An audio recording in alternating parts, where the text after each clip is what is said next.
Hello ආයිබෝවන් සුබෝදෑසනක් මම ආසිරි පෙරේරා ඉගෙන ගන්න වැඩ කරන්න ජය ලබන්න කියන ආදර්ශ පාඨය ඔස්සේ සමාජ මාධ්‍ය සජීවී විකාශය තුළයි ඔබ රැඳී සිටින්නේ. ඉතින් අදත් මම ඔබට ඉතා හොඳ ඉන්ෆර්මේෂන් වගේක් අරන් එනවා යුනිවර්සිටීස් ගැන සහ ඔබ දන්නවා මම හැමදාම සජීවීව සමාජ මාධ්‍ය ඔස්සේ ඔබට අවශ්‍ය සියලුම උපදෙස් ලබා දෙනවා. කොහොමද පිටරට අධ්‍යාපනය සඳහා යොමු වෙන්නේ? ඒට අවශ්‍ය ඩොකියුමන්ට්ස් මොනවාද? ඒ වගේම බොහොමයක් දරුවන්ට මම පිටරට අධ්‍යාපනය සඳහා අවස්ථා ලබා දීලා තිනවා. ඉතින් රැඳී සිටින්න මම ආසිරි පෙරේරා asiriperera.com දැන් වෙලාව උදෑසන 10යි. ඉතින් රැඳී සිටින මාත් එක්ක අද මම කතා කරන්න යන්නේ කොහොමද UK වලට ඇප්ලයි කරන්නේ, ඒ වගේම ඕස්ට්‍රේලියා ගැන කතා කරන්න යනවා. ඕස්ට්‍රේලියා යුනිවර්සිටිස් වලට ඇප්ලයි කරන්නේ කොහොමද? ඒ වගේම ඔබ එලිජිබල්ද, කීයක් විතර යනවද, කොහොමද අපි හොඳ රටක් තෝරගන්නේ අධ්‍යාපනය සඳහා, උසස් අධ්‍යාපනය සඳහා, ඒ වගේම යුනිවර්සිටි එකක් තෝරගන්නේ කොහොමද, මොන වගේ ඩොකියුමන්ට්ස්ද අවශ්‍ය. ඉතින් රැඳී සිටින්න සියලුම විස්තර අද මම ලබා දෙනවා. ඉතින් හැමදාම වගේ උදෑසන මම සජීවීව ඔබ හා සම්බන්ධ වෙනවා. ඉතින් ඔබට වැඩි විස්තර දැනගන්න පුළුවන් තිරය දිස්වන නම්බර්ස් වලට කතා කරොත්. රැඳී සිටින්න මාත් එක්ක මම අද කතා කරන්න යන්නේ UK education සහ Australia education ගැන.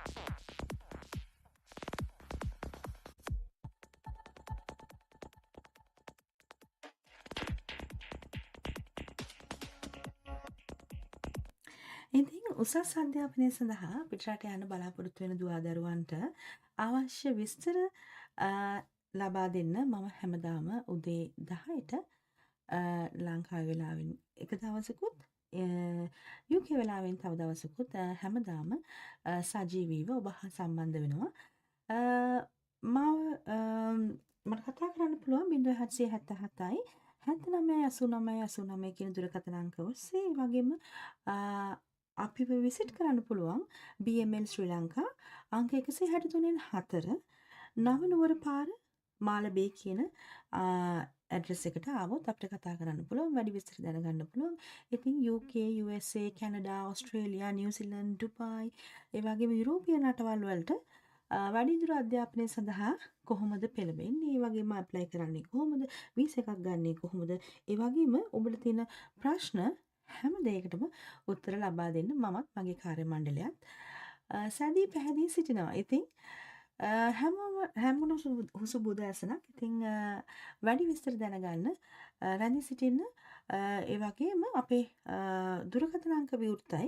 ඔබට යම් කිසි විදිහට අවශ්‍ය නම් ඉන්ෆර්මේෂන් දැනගන්න, ඔබ එලිජිබල්ද, කීයක් විතර යනවද, කොයි වගේ කන්ට්‍රීස් වලටද දැන් ඇප්ලයි කරන්න පුළුවන්, මොන ඉන්ටේක් එකද දැන් ඕපන් වෙලා තියෙන්නේ, ඒ වගේ විස්තර ගොඩාක් දැනගන්න. ඉතින් පිටරට අධ්‍යාපනයට පිටරට යනවා කියන්නේ ඉතින් ලොකු ඩිසිෂන් එකක්, ලොකු තීරණයක්. ඉතින් ඒ තීරණය ගන්න අවශ්‍ය උපදෙස් සහ ඒකට දැන් යුනිවර්සිටිස් ගැන දැනගෙන ඉන්න ඕනේ, කන්ට්‍රීස් ගැන දැනගෙන ඉන්න ඕනේ, ප්‍රොසෙස් එක ගැන දැනගෙන ඉන්න ඕනේ.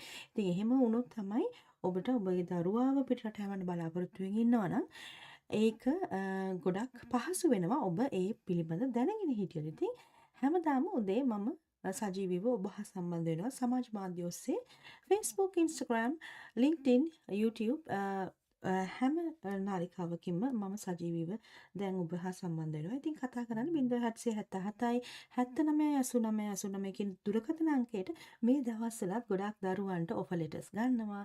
ඒගොල්ලන්ගේ ප්‍රශ්න වලට උත්තර හොයනවා. එතකොට සමහර අය වීසා වලට ඇප්ලයි කරන්න සූදානමින් ඉන්නවා. ඒ වගේ ඉතින් අපේ කාර්ය මණ්ඩලයත් ඉතාම කාර්යබහුලයි. ඉතින් අපි තවත් දරුවන්ට දහසකුත් දරුවන්ට අපි පිටරට අධ්‍යාපන අවස්ථා ලබා දීලා තියෙනවා. ඉතින් එංගලන්තයේ සහ ලංකාවේ අපේ ආයතන පිහිටා තියෙනවා. ඉතින් ඒ ආයතන තුලින් අපි බලාපොරොත්තු වෙනවා ගොඩාක් දරුවන්ට පහසුවෙන් පිටරට අධ්‍යාපනය සඳහා යොමු වීම ඔබගේ කැමැත්ත නම් ඔබ බලාගෙන ඉන්නවා ඔබ දෙමාපියෙක් නම් ඔබගේ දරුවව පිටරට යවන්න බලාගෙන ඉන්නවා නම් ඒ ගැන විස්තර දැනගන්න ඕනි නම් අපිට පුළුවන් ඔබට උදව් කරන්න. අපි කිසිදු මුදලක් අය කරන්නේ නැහැ. ඔබට උපදෙස් ලබා දෙනවාට. ඉතින් කතා කරන්න මේ හොට්ලයින්ස් වලට UK නම්බර එකක් තියෙනවා. ලංකාවේ නම්බර එකක් තියෙනවා. ඉතින් අපිට පුළුවන් උදව් කරන්න. අපි දහසකුත් දරුවන්ට උදව් කරලා තිනවා දැනටමත්. ඉතින් තවත් දරුවන්ට රටවල් 14ක ලංකාව විතරක් නෙමෙයි රටවල් 14ක දරුවන්ට පිටරට අධ්‍යාපන අවස්ථා අපි ලබා දීලා තියෙනවා. ඉතින් කතා කරන්න මමත් මගේ කාර්ය මණ්ඩලයත් ඉතාම ආදරෙන් රැඳී සිටිනවා.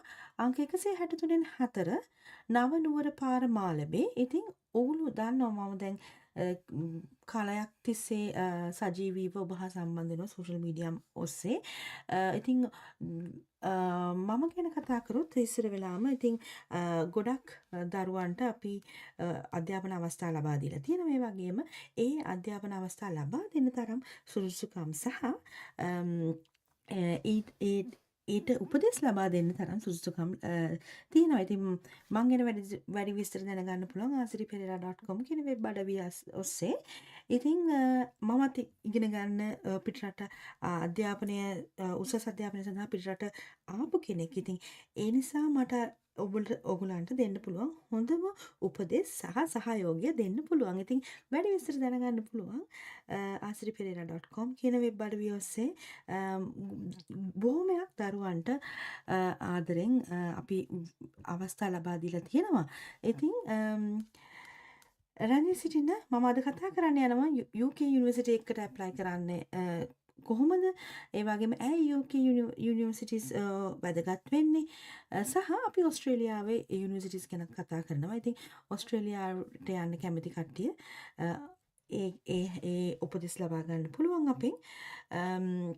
ඒ වගේම UK ඉන්න බලාපොරොත්තුෙන් ඉන්න අය හරි UK ඇවිල්ලා ඉන්න අය හරි ඒ හැමෝටම උපදෙස් දෙන්න ඒ වගේම අවස්ථා ලබා දෙන්න මමත් මගේ කාර්ය මණ්ඩලයත් දැනටම සූදානම් වෙලා ඉන්නවා. සහ අපි බොහොමයක් ඇප්ලිකේෂන්ස් මේ දවස්වල ප්‍රොසෙස් කරන ගමන් ඉන්නේ. ඉතින් ඔබට අවශ්‍ය නම් කිසිදු වියදමකින් තොරව විශ්වාසයෙන් සහ ඔබට වැදගත් වෙන්නේ පළපුරුද්ද. දැන් කවුරු හරි අපි පිටරට යනවා නම් ඒක ලොකු ඩිසිෂන් එකක්. ඉතින් ඒ ඩිසිෂන් එක ගන්න පළපුරුද්ද තියෙන විශ්වාසය තියෙන ඒ වගේම මේ පිළිබඳ උපදෙස් ලබා දෙන්න තරම් එක්ස්පීරියන්ස් එකක් ඒ වගේම එඩියුකේෂන් එකක් තියෙන කෙනෙක් විදිහට ඔබට අපිව සම්බන්ධ කරගන්න පුළුවන්.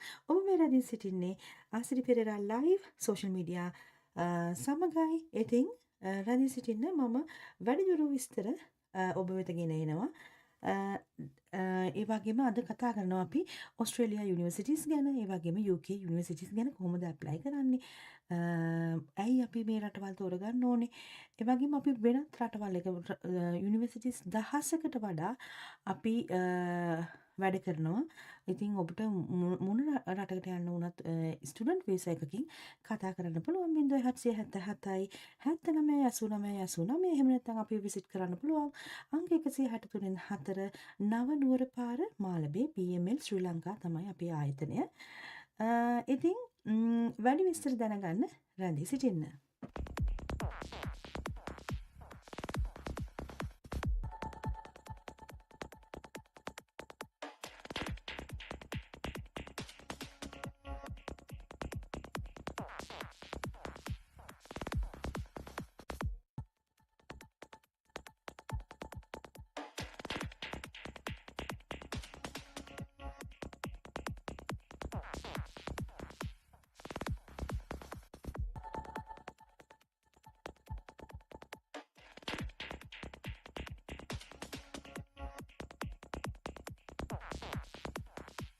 History of the UK.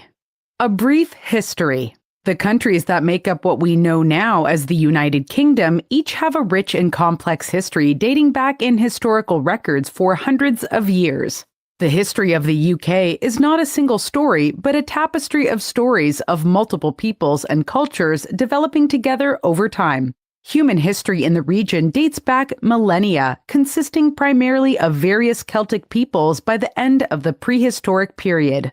In 1707, the Kingdom of England, including Wales, and the Kingdom of Scotland formed the Kingdom of Great Britain.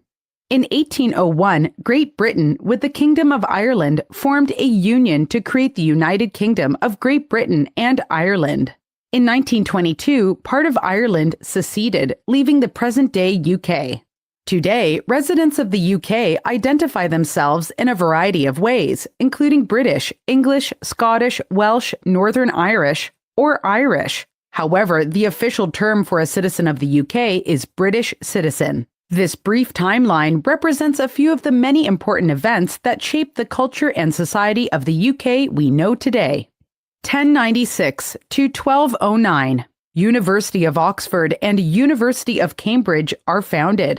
1689. The Bill of Rights became part of the British Constitution. 1801. The Act of Union officially creates the United Kingdom, England, Ireland, Scotland, and Wales. 1837 to 1901. Queen Victoria reign begins. The Victorian period encompassed vast changes across Britain, including the Industrial Revolution, and many scientific and cultural discoveries. 1918. The Education Act raised the compulsory schooling age to 14 and abolished all fees in state elementary schools. 1928. The Equal Franchise Act gives women over the age of 21 the right to vote in Britain. 1948. Post-war immigration from the Commonwealth begins, representing the beginning of significant immigration to Britain. 1963. New universities open and students get state support. 1965. A comprehensive education system is initiated. More inclusive and comprehensive schools were established. This was the first step toward a comprehensive education system. 1973. Britain joins the European Economic Community, which later became the European Union, EU. 1998. The Human Rights Act is incorporated in Britain, enshrining the rights in the European Convention on Human Rights into domestic law. 2016. The UK votes to leave the EU, an initiative known as Brexit and made official in 2020. A history of migration and human rights. People have been migrating and moving to the UK for centuries. In ancient times, people came from mainland Europe during the Roman Empire and during various invasions. Irish people have also settled in the UK because the island of Great Britain is so close to Ireland. Many Jewish people came to the UK to escape religious persecution on the continent from the late 19th century through the 1930s and World War II. Large numbers of European refugees also came to the UK during the 1940s after World War II. There were large numbers of immigrants who came from the West Indies and South Asia throughout the 1950s and 1960s. According to the 2011 UK government census, about one-third of immigrants come from the Middle East and Asia. One-third come from other European countries. One-fifth are from African countries, and the remaining are from other regions of the world. The majority of the foreign-born population lives in urban areas, with more than half of them residing in Greater London. European Convention. The European Convention on Human Rights, ECHR, protects the human rights of people in the 47 countries that belong to the Council of Europe. The Council of Europe was founded after World War II to protect human rights, rule of law, and to promote democracy. The Council is different from the EU and was founded with a different purpose. It's also much larger, with 47 members versus the EU's 28 members. The Council was set up to promote democracy and protect human rights, whereas the EU was originally set up to promote more specific joint economic and political interests of its members. Despite Brexit, the UK's membership on the Council of Europe remains unchanged. Human Rights Act. The Human Rights Act 1998 outlines the rights and freedoms that everyone in the UK is entitled to. It combines the rights set out in ECHR with domestic British law. The Act was designed to do three things. 1. Allow you to seek justice in a British court. 2. Ensure public bodies respect your rights. Police, courts, hospitals, publicly funded schools, and local authorities. 3. Ensure new laws are compatible with ECHR rights. A history of UK education. In the UK, education is free and compulsory for children ages 5 to 18 and has been since the 1880s. The UK education system is divided into four main areas by age and year in school. Primary school, ages 5 to 11. Secondary school, ages 11 to 16. Further education, ages 16 to 18. Higher education, ages 18 plus.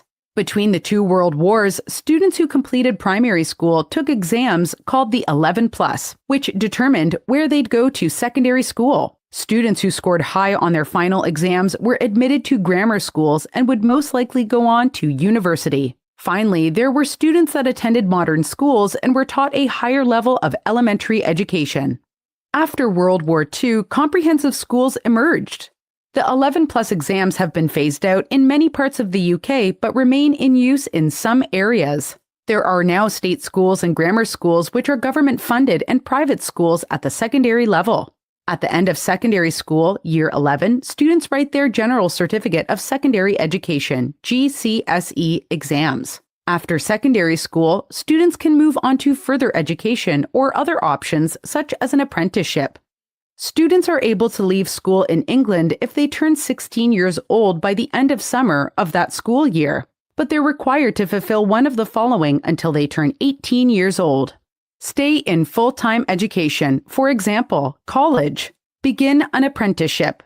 Spend 20 hours or more a week working or volunteering while in part-time studies or training.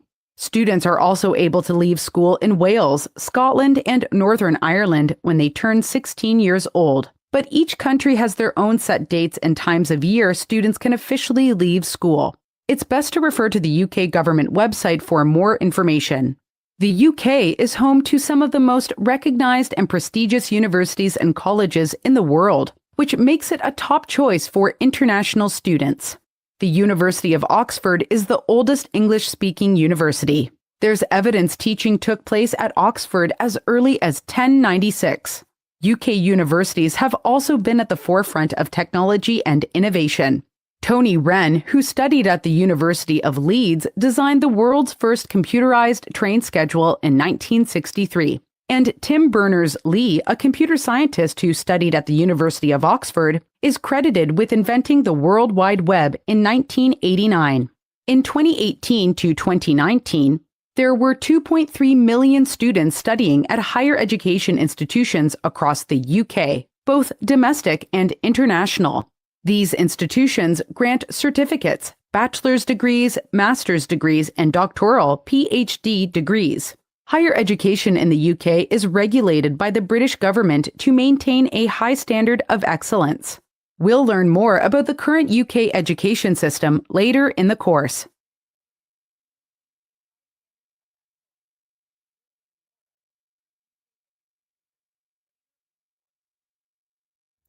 right. ඉතින් ඒ විස්තරේ UK education system එක කොහොමද develop වුණේ ඒ වගේම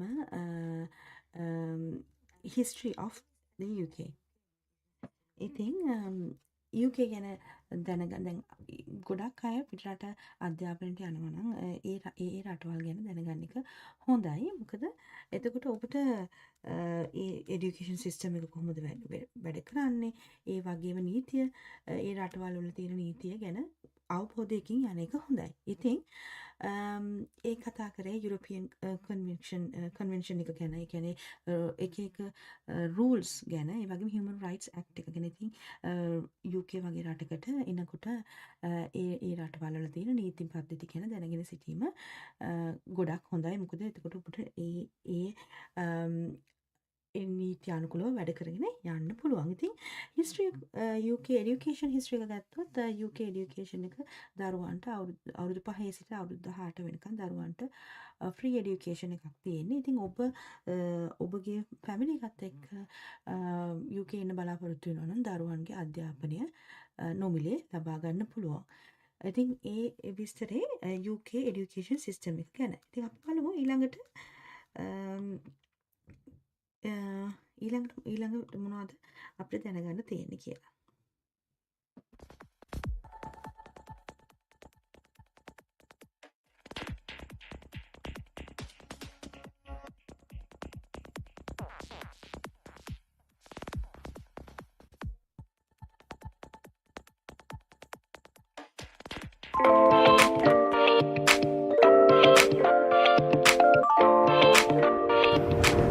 Hi, I'm Jane, and today we're talking about why students from around the world want to study in the UK. The UK is the second most popular destination for international students, just behind the US. It's known for top-ranked universities and colleges, and world-class academic and research excellence. Students who study in the UK get the knowledge, skills, and experience employers look for, as well as a vibrant student lifestyle in bustling multicultural cities and historic destinations across the region. Degrees and qualifications from UK universities are widely recognized and respected by employers and academics around the world. The UK is also ranked second in the world for science and research. This means students have the opportunity to work with excellent teachers and have access to state-of-the-art technology and research facilities. Higher education institutions across the UK are regulated by the government, so students can be assured they're getting the best education no matter which school they attend. The UK can be an affordable choice for international students, especially when they choose programs with shorter study durations. Most undergraduate degree programs are 3 years instead of 4, so students only have to pay for 3 years of tuition and living expenses. Master's programs are also shorter and are only 1 or 2 years. International student tuition fees vary depending on school and program. Arts and social science courses tend to have lower tuition fees than science-based courses like engineering and medicine. Deciding where to stay while you study may depend on whether or not the university has residence halls, what city you're in, and what your monthly budget is. Many universities have halls of residence. Living in halls is a great way to meet new friends and adjust to campus life. Halls are large buildings divided into separate flats or rooms. Students either have a single room or share with a roommate. Some universities also have self-catered halls. They're similar to standard halls, except there's also a communal kitchen available to residents. This lets students have the freedom to cook on their own schedule if they want to. People in the UK enjoy a high quality of life. The UK ranks high in personal security, environmental quality, civic engagement, health, jobs and earnings, education, and overall happiness and well-being. It's also a safe place to live. Here are some recent stats.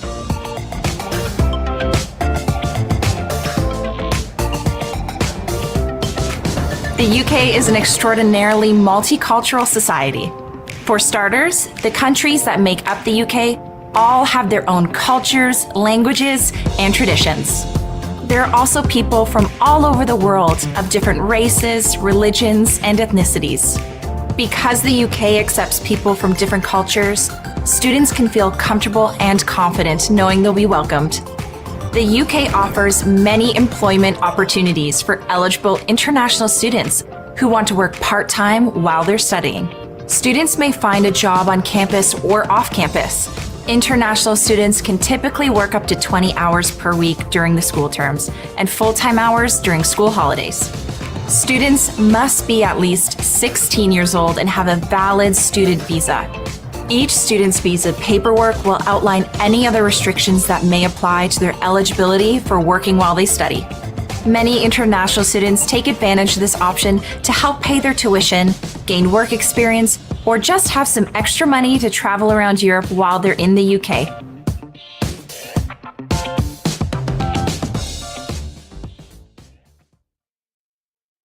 Why study in the UK? Students come from all over the world to study in the UK. The UK is the second most popular destination for international students behind the US. Over 600,000 international students choose to study in the UK every year. The UK is known for its top-ranked universities and colleges, academic and research excellence, and having a broad range of academic courses to choose from. Students who study in the UK will get the knowledge, skills, and experience employers look for while enjoying a vibrant student lifestyle. International recognition. Degrees and qualifications from UK universities are widely recognized and respected by employers and academics around the world. 4 UK universities, including Oxford and Cambridge, are ranked in the top 10 of the QS World University Rankings 2023. Higher education institutions across the UK are regulated by the government, so students can be sure they're getting the best education no matter what school they attend. Each UK country has their own government who uphold high standards of higher education. England, local government; Wales, Welsh government; Scotland, Scottish government; and Northern Ireland executive. Higher education institutions also have their own regulating bodies who often counsel with other groups, including the government, to ensure high-quality education within each country and across the UK. UK universities and colleges also have a reputation for world-class research. Students have the opportunity to work with excellent teachers and have access to state-of-the-art technology and research facilities.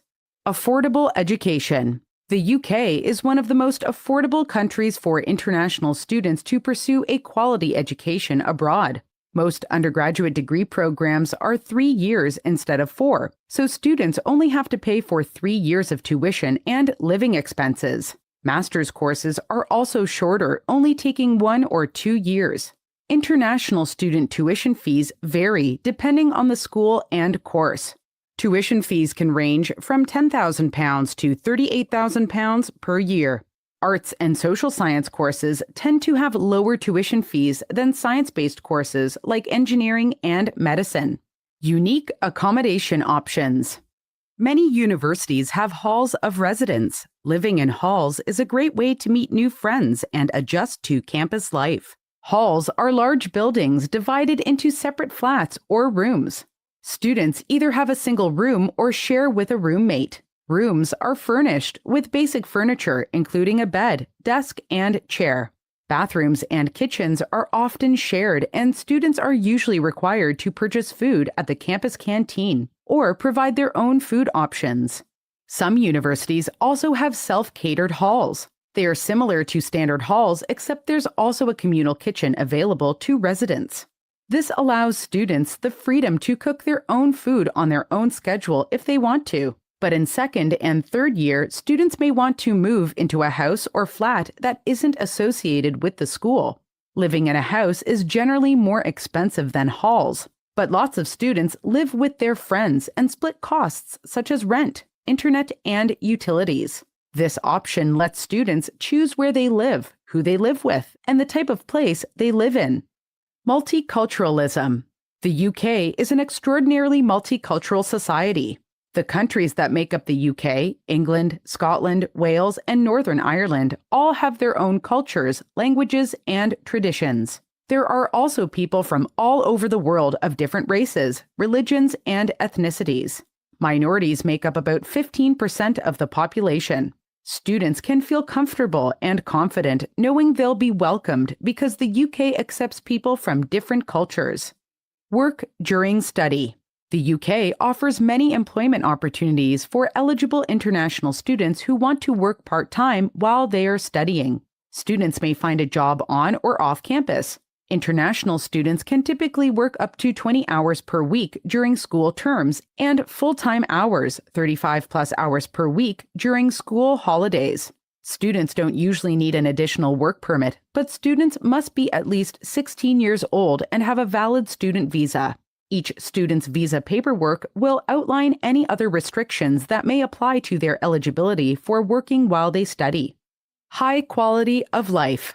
People in the UK enjoy a high quality of life. According to the OECD Better Life Index, the UK ranks above average in personal security, environmental quality, civic engagement, health, jobs and earnings, income, education, and overall subjective happiness and well-being. The UK is also a safe place to live. The economy and government are stable. The climate is temperate, and there are strict gun control laws. 78% of people say they feel safe walking alone at night, and 93% of people say they know someone they could rely on in a time of need.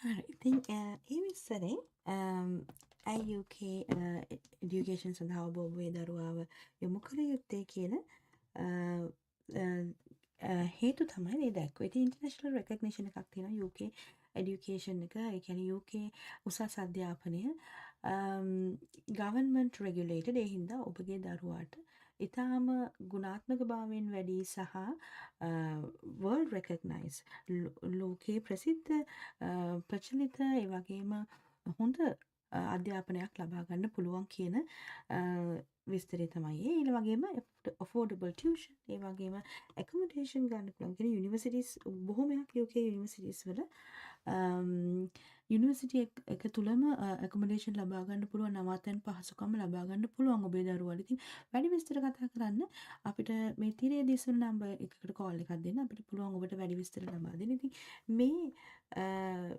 මේ විස්තරේකට මේ නිසා මේ හේතුන් නිසා බොහොමයක් ලක්ෂ සංඛ්‍යාත දරුවන් UK වලට දැනටමත් උසස් අධ්‍යාපනය සඳහා යොමු වෙනවා. ඉතින් ලක්ෂ 6කට වැඩි දරුවන් ප්‍රමාණයක් විවිධ රටවල් වල දරුවන් ප්‍රමාණයක් දැනටමත් UK එඩියුකේෂන් සඳහා යොමු වෙනවා. ඉතින් හැම අවුරුද්දෙම ඉතින් අපි දහසකුත් දරුවන්ට රටවල් 14ක අපි ඉගෙනීමේ අවස්ථා ලබා දීලා තිනවා UK වලට. ඉතින් ඔබත් ඔබේ දරුවාව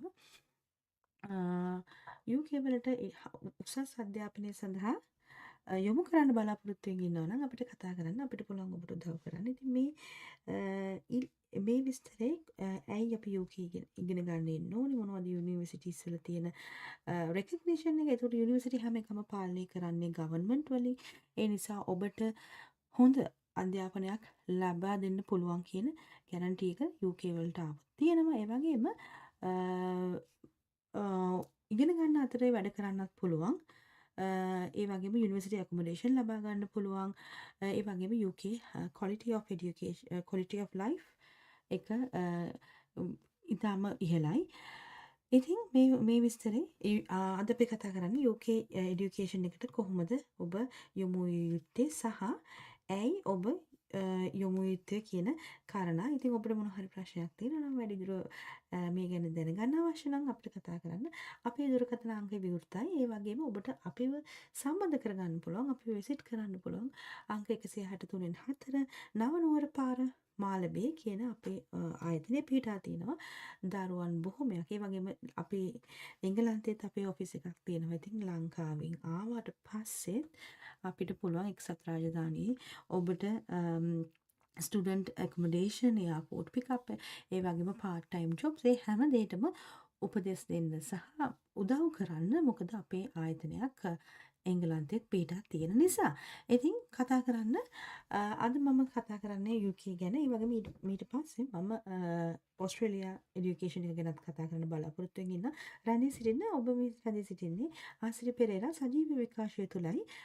ඔබට අවශ්‍ය සියලුම උසස් අධ්‍යාපනික අවස්ථා ලබා ගැනීමට ඔබට ඔබගේ දරුවන්ට උසස් අධ්‍යාපනය සඳහා යොමු වෙන්න කැමති හැමෝටම අවශ්‍ය සියලුම උපදෙස් සහ සහයෝගය නොමිලේ ලබා දෙන්න අපේ ආයතන මමත් මගේ කාර්ය මණ්ඩලයත් ඉතාමත් සැදී පැහැදී සිටිනවා. ඉතින් ඔබට කතා කරන්න පුළුවන්, ඔබේ දරුවාව යොමු කරන්න පුළුවන්, ඔබට විස්තර දැනගන්න පුළුවන්. ඇයි මේ රටක් හොඳ මොකද්ද හොඳ රට, මොන වගේ රටද තෝරගත යුත්තේ, ඒ වගේම ඔබට මොනවද අවශ්‍ය සුදුසුකම් මොනවද, ඒ වගේ විස්තර දැනගන්න රැඳී සිටින්න.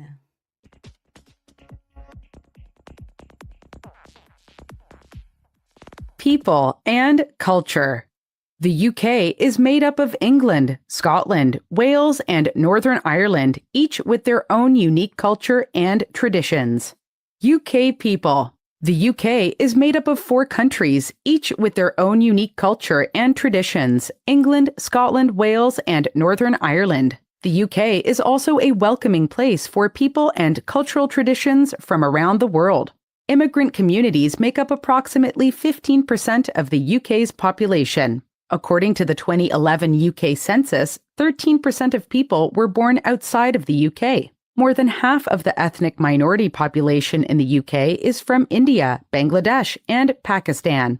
People have also immigrated to the UK from Australia, the United States, and other European countries, including Russia, Greece, Estonia, Latvia, Armenia, Spain, Italy, and Turkey. UK culture.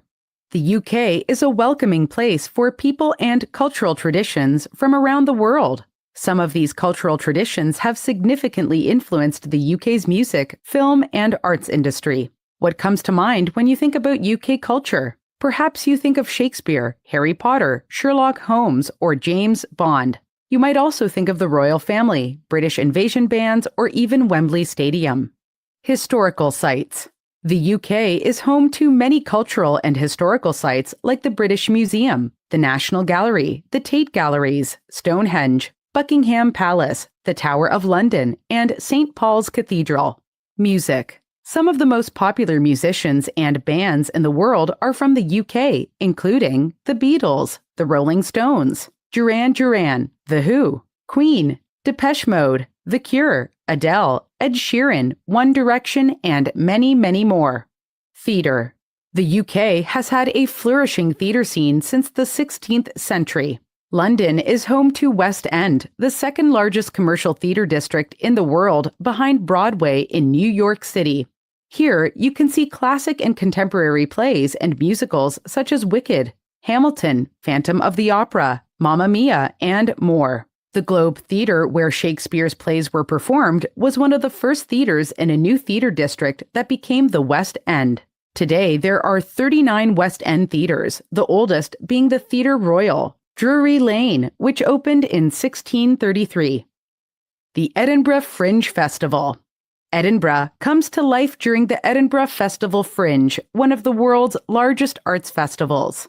Over 50,000 multidisciplinary artists performed at the 2018 festival and brought music, dance, spoken word, poetic performances, circus acts, comedy, and many other shows to audiences at hundreds of venues around the city. The population of Edinburgh doubles in size each August when visitors arrive for the festival.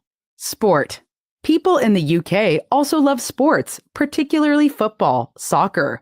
The Football Association oversees all men's and women's leagues and clubs in England, Scotland, Wales, and Northern Ireland. Teams compete nationally and internationally. Some of the most famous clubs are Manchester United, Arsenal, and Liverpool FC. People also enjoy sports like rugby, cricket, field hockey, tennis, and badminton. Great Britain has competed in every modern Olympics since 1896 and has hosted the Games 3 times in London in 1908, 1948, and 2012. Science and technology. The UK has always been a world leader in science and technology. Scientists such as Isaac Newton, Stephen Hawking, and Charles Darwin have made a great contribution to the science and technology we know today. In fact, the UK produces the 3rd largest amount of scientific research in the world, and 91 Nobel Prize winners have been British. UK universities have state-of-the-art research and technology facilities to help the next generation of scientists expand their minds and skills and reach new scientific heights. Stephen Hawking is a renowned English physicist known for his groundbreaking theories about black holes. Sir Isaac Newton is still one of the most important and influential scientists of all time. Charles Darwin was a British biologist best known for his research and writing about the science of evolution. Cuisine. Food has a rich history in the UK.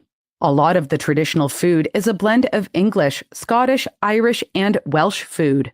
Ingredients such as fish, beef, and potatoes are often used in some of England's most popular dishes. fish and chips, Sunday roast with Yorkshire pudding, bangers and mash, shepherd's pie, and the full English breakfast. Bacon, sausages, beans, eggs, toast, mushrooms, tomatoes, and tea or coffee. Some traditional Welsh dishes include cawl, a Welsh stew with meat, vegetables, or seafood. Welsh rarebit, locally produced cheese mixed with butter and cream, or ale and poured over buttered toast. And Glamorgan sausages, a Welsh vegetarian dish with Caerphilly cheese. Leeks, breadcrumbs, and egg shaped into a sausage and fried. Scotland's most famous dish is haggis. This unique dish is often celebrated during Burns Night in January, a celebration of Scotland's famous poet Robert Burns, who was born January 25th, 1759. Haggis is made of sheep's liver, lungs, and heart minced with spices, oatmeal, suet, and onion, then stuffed inside the sheep's stomach lining. It's more delicious than it sounds. There's also been a rise in popularity for Edinburgh's fusion food scene in Scotland. Traditional dishes are being combined with other international favorites to create unique dishes such as fish and chip tacos, dessert pizza, fried chicken and sweet waffles, and chicken katsu burgers. Tea is a popular drink in the UK. Tea is usually served with milk, but people also drink it black, with lemon or sugar.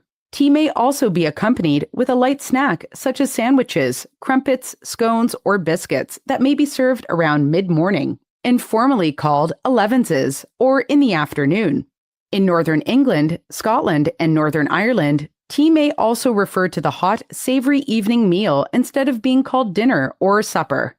London is one of the most multicultural cities in the UK, so you can often find different foods from around the world at various markets and restaurants.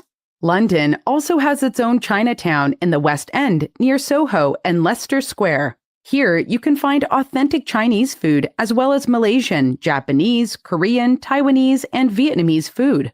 If you're looking for Indian food, Shoreditch in East London is the place to go. The large Bangladeshi community there has led to many Indian restaurants and takeaways opening up all over East London.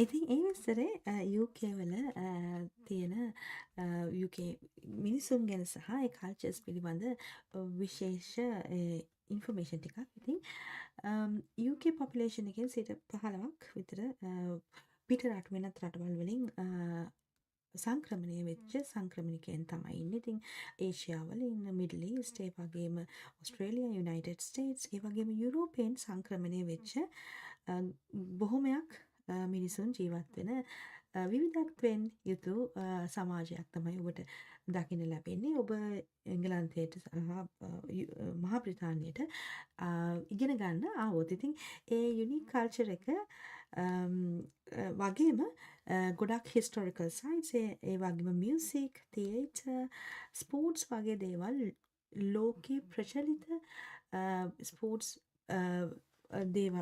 Sports සහ music වගේ දේවල්ට ලෝක ප්‍රචලිත ස්ථානයක් තමයි මහා බ්‍රිතාන්‍ය කියලා කියන්නේ. ඉතින් ඒ විස්තරේ ඔබ දැනගන්න ඕනේ ඔබ UK වලට එන්න බලාපොරොත්තු වෙනවා. ඉතින් මේ ඉන්ෆර්මේෂන් වැදගත් වෙයි.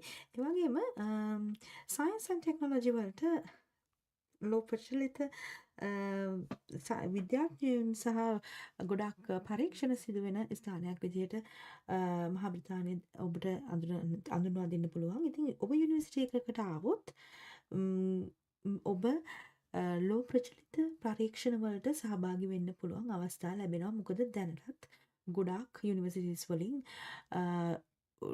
ජීවිත වෙනස් කරන පරීක්ෂණ කරගෙන යනවා. ඉතින් sir Isaac Newton, Stephen Hawkins, Charles Darwin වගේ ලෝ ප්‍රකට විද්‍යාඥයන් බිහි කරපු රටක් විදිහටත් නොබෙල් ප්‍රයිස් 91ක් දැනටත් ලබාගෙන තියෙන රටක් විදිහටත් මහා බ්‍රිතාන්‍ය හඳුන්වා දෙන්න පුළුවන්. ඉතින් ඒ විතරක් නෙමෙයි විවිධ කෑම වර්ගවල රස බලන්න, ඒ වගේම වෙනස් විදිහේ අත්දැකීමක් ලබා ගන්න පුළුවන්. ඔබ UK වලට ස්ටුඩන්ට් කෙනෙක් විදියට ආවොත්. ඉතින් මම දහසකුත් දරුවන් රටවල් 14ක දරුවන්ට UK අධ්‍යාපන අවස්ථා ලබා දීලා තිනවා. මමත් මගේ කාර්ය මණ්ඩලයත්. ඉතින් අපිට තවත් දරුවන්ට අවස්ථා ලබා දෙන්න. ඔබ ලංකාවේ හරි වෙනත් රටක ජීවත් වෙනවා හරි ඔබ UK එන්න බලාපොරොත්තු වෙමින් ඉන්නවා නම් අපිට පුළුවන් ඔබට අවශ්‍ය සියලුම උපදෙස් ලබා දෙන්න. ඒ වගේම අපි කිසිදු මුදලක් අය කරන්නේ නැහැ මේ සඳහා. ඉතින් රැඳී සිටින්න. දැන් ඊළඟට අපි කතා කරන්න යන්නේ UK regions and climate එක ගැන. ඉතින් UK ඔගොල්ලෝ දන්නවා UK හැදිලා තියෙන්නේ එංගලන්තය, ස්කොට්ලන්තය, වේල්ස් සහ නොදර්න් අයර්ලන්ඩ් කියන රටවල් හතරෙන්. UK වීසා එකක් ගත්තොත් මේ රටවල් හතරටම ඔබට සංචාරය කරන්න පුළුවන්. ඒ රටවල් වල තියෙන විශේෂත්වයන්, විවිධත්වයන් අගය කරන්න පුළුවන්. ඒ වගේම ඔබට ඒ අත්දැකීම් ලබා ගන්න පුළුවන්. ඉතින් මහා බ්‍රිතාන්‍යයට ඔබ සහ එක්සත් රාජධානියට ඔබ වැඩිදුර අධ්‍යාපනය සඳහා යොමු වෙනවා නම් කෝල් එකක් දෙන්න. අපිට පුළුවන් ඔබට සියලුම උපදෙස් ලබා දෙන්න. ඒ වගේම ඔබට හොඳ යුනිවර්සිටි එකක් තෝරගන්න, යුනිවර්සිටි එකට ඇප්ලයි කරලා ඔෆර් එකක් ඉක්මනට ලබා දෙන්න. ඊට පස්සේ කෑස් ලෙටර් එක ගන්න, ඊට පස්සේ වීසා එකට ඇප්ලයි කරන්න. හැම දෙයක්ම අපිට ඔබට නොමිලේ ලබා දෙන්න පුළුවන්. ඉතින් රැඳී සිටින්න. ආසිරි පෙරේරා ඉගෙන ගන්න, වැඩ කරන්න, ජය ලබන්න කියන ආදර්ශ පාඨය ඔස්සේ බොහොමයක් දරුවන්ට, ලෝකයේ බොහොමයක් දරුවන්ට අධ්‍යාපනික අවස්ථා ලබා දෙන්න මමත් මගේ කාර්ය මණ්ඩලයත් යොසුලුව කටයුතු කරනවා. ඉතින් වැඩි විස්තර සඳහා රැඳී සිටින්න.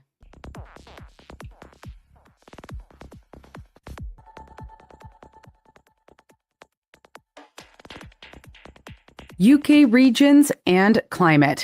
Location. The UK is located in the Northern Hemisphere and is part of the British Isles. The UK consists of England, Scotland, Wales, and Northern Ireland. The English Channel separates the UK from mainland Europe and takes up an area of 242,900 square kilometers, a little less than half the size of Spain. The UK population is about 67.4 million, and London is the capital and largest city. Educational opportunities by region. Scotland. Scotland is the northernmost part of the UK. In Scotland, you can find bustling cities like Glasgow and Edinburgh, as well as ancient castles, beautiful mountain landscapes, and untouched beaches. The Highlands are considered one of the most beautiful and romantic regions of Scotland, with its stunning nature and majestic mountain range. There's also the famous deep, freshwater loch, known as Loch Ness, where the famous sightings of Nessie, the mythical legend of a large water monster, has been part of Scottish folklore since 1933. Scotland may be a small country, but it has a big impact on science and technology and was home to innovators such as Alexander Graham Bell, invented the telephone, James Watt invented the steam engine, and John McAdam, civil engineer and inventor of macadamization, an effective and economical way of building roads. Most English literature students are also familiar with Robert Burns, Muriel Spark, and Thomas Carlyle's work. Since the 1980s, Scotland's economy has benefited from the North Sea petroleum and natural gas industries, as well as the emerging high-tech and other economic sectors. Furthermore, agriculture, forestry, and fishing still play an important role and provide jobs for many people who live in the Highlands. Approximately 2/3 of the total UK fish and shellfish catch is handled by Scottish ports. There are 19 universities in Scotland that welcome students from all around the world. They are primarily located in the larger cities like Edinburgh and Glasgow. Some universities have a broad range of courses, while others are more specialized. For example, Abertay University in Dundee is a major hub in the video game industry. The University of Edinburgh, one of Scotland's 4 historic universities, is known for having one of the best medical schools in the world. Researchers at the University of Edinburgh have contributed major medical breakthroughs, including the invention of the hypodermic syringe, finding a cure for scurvy, developing IV therapy, and development of the hepatitis B vaccine. Northern Ireland. In Northern Ireland, you'll find the most magical landscapes. Here, you can tour the Game of Thrones filming sites, drive along the coast to the Giant's Causeway, hit the pubs in Belfast and Derry, or play golf on a world-class golf course. The capital city of Belfast offers a unique blend of modern and traditional life in Northern Ireland. Northern Irish life and culture is significantly impacted by its separation from the Republic of Ireland in the 1920s. Ulster Protestants or Unionists had a strong base in Northern Ireland and wanted to remain with the UK, while Irish Catholics or Nationalists wanted to separate and create the Republic of Ireland. Either way, most people across Northern Ireland enjoy activities like Hollywood movies, football, sports, and popular music. Many people also celebrate holidays such as St. Patrick's Day, Easter, and Halloween. Traditional Irish culture is preserved through institutions like Irish language, Gaelic schools, and the Gaelic Games. The Gaelic Games involve traditional sports, including hurling, handball, and Gaelic football. Primary and secondary schools are either Catholic or Protestant, but educational policies are similar to other UK countries. Northern Ireland is home to two universities, Queen's University Belfast and the University of Ulster, which has campuses in Coleraine, Jordanstown, Derry, and Belfast. Wales. Just 2 hours from London, Wales is a country with snow-capped mountains, a rugged coastline, and beautiful valleys. Cardiff is the capital city of Wales and is the main commercial and financial center. Financial services, business services, government, hotels, restaurants, and trade make up more than half of Wales' GDP and almost 2/3 of the national employment. Most of these services are concentrated in Cardiff and other urban areas. Wales' Celtic roots make it unique from other UK countries. Wales has been called the land of the strong since Welsh culture is rooted in oral art forms such as spoken word poetry, written word, and vocal music. There's a large Welsh-speaking population, and children can get Welsh language instruction in primary and secondary schools. All schools have a Welsh language requirement. Wales has high-quality education at all levels from primary to higher education. The school curriculum differs from the English and Scottish school curriculum. England. England is the largest country in the United Kingdom, and it's usually the country people think of when they hear the term UK. England has everything from ancient history to modern urban culture and is home to sites like Stonehenge, Buckingham Palace, Brighton's famous Pebble Beaches, Warwick Castle, the Georgian city of Bath, the Tower of London, and more. England's history has influenced modern life, especially in the arts, government and politics, religion and education. London and the Greater London area extends through much of southeast England and is the political, economic, financial, and cultural center of England. The service sector and financial sectors are very important and provide more than 2/3 of employment in England. More than half of students in England pursue post-secondary education. Post-secondary education in England is regulated by the British government. Some of the world's oldest and most recognized universities are in England, including Oxford and Cambridge. Other popular student cities include Manchester, Liverpool, Leeds, Birmingham, Sheffield, and Bristol. UK weather and climate. The UK has a temperate climate. This means the UK usually gets cool, wet winters and warm, wet summers. And yes, it rains a lot in the UK. Extreme hot and cold temperatures are rare. Not all parts of the UK have the same climate. The mountainous part of northern England and Scotland are generally colder and wetter compared to the southeast part of the country that is drier and slightly warmer. The weather conditions can change considerably on a season-to-season and year-to-year basis. Spring, March to May. In spring, flowers start to bloom, the temperature starts to warm up, and people are happier. But spring is unpredictable. Temperatures range from 5 to 15 degrees Celsius. Yet it could be warmer or cooler depending on the year and the region. A light jacket is a good choice at this time of year. Summer, June to August. In summer, the days get longer and the temperatures get warmer. Temperatures are typically between 15 to 25 degrees Celsius, but it can be warmer, over 30 degrees Celsius. At this time of year, most people choose to wear shorts and a t-shirt. Autumn or fall, September to November. In fall, the days start getting shorter and it starts to get colder. Fall weather can be beautiful before winter arrives. Temperatures usually range from 5 to 15 degrees Celsius. People usually start pulling out their warmer clothes, jackets, and waterproof boots. Winter, December to February. In winter, days are short and temperatures are cold. UK winters are characterized by rain, fog, and sometimes snow. Snow is more likely to occur in northern England and Scotland, but it generally won't last long and won't be more than a few inches. Temperatures are typically about 0 to 7 degrees Celsius. So people wear their hats, mittens, scarves, boots, and warmer jackets.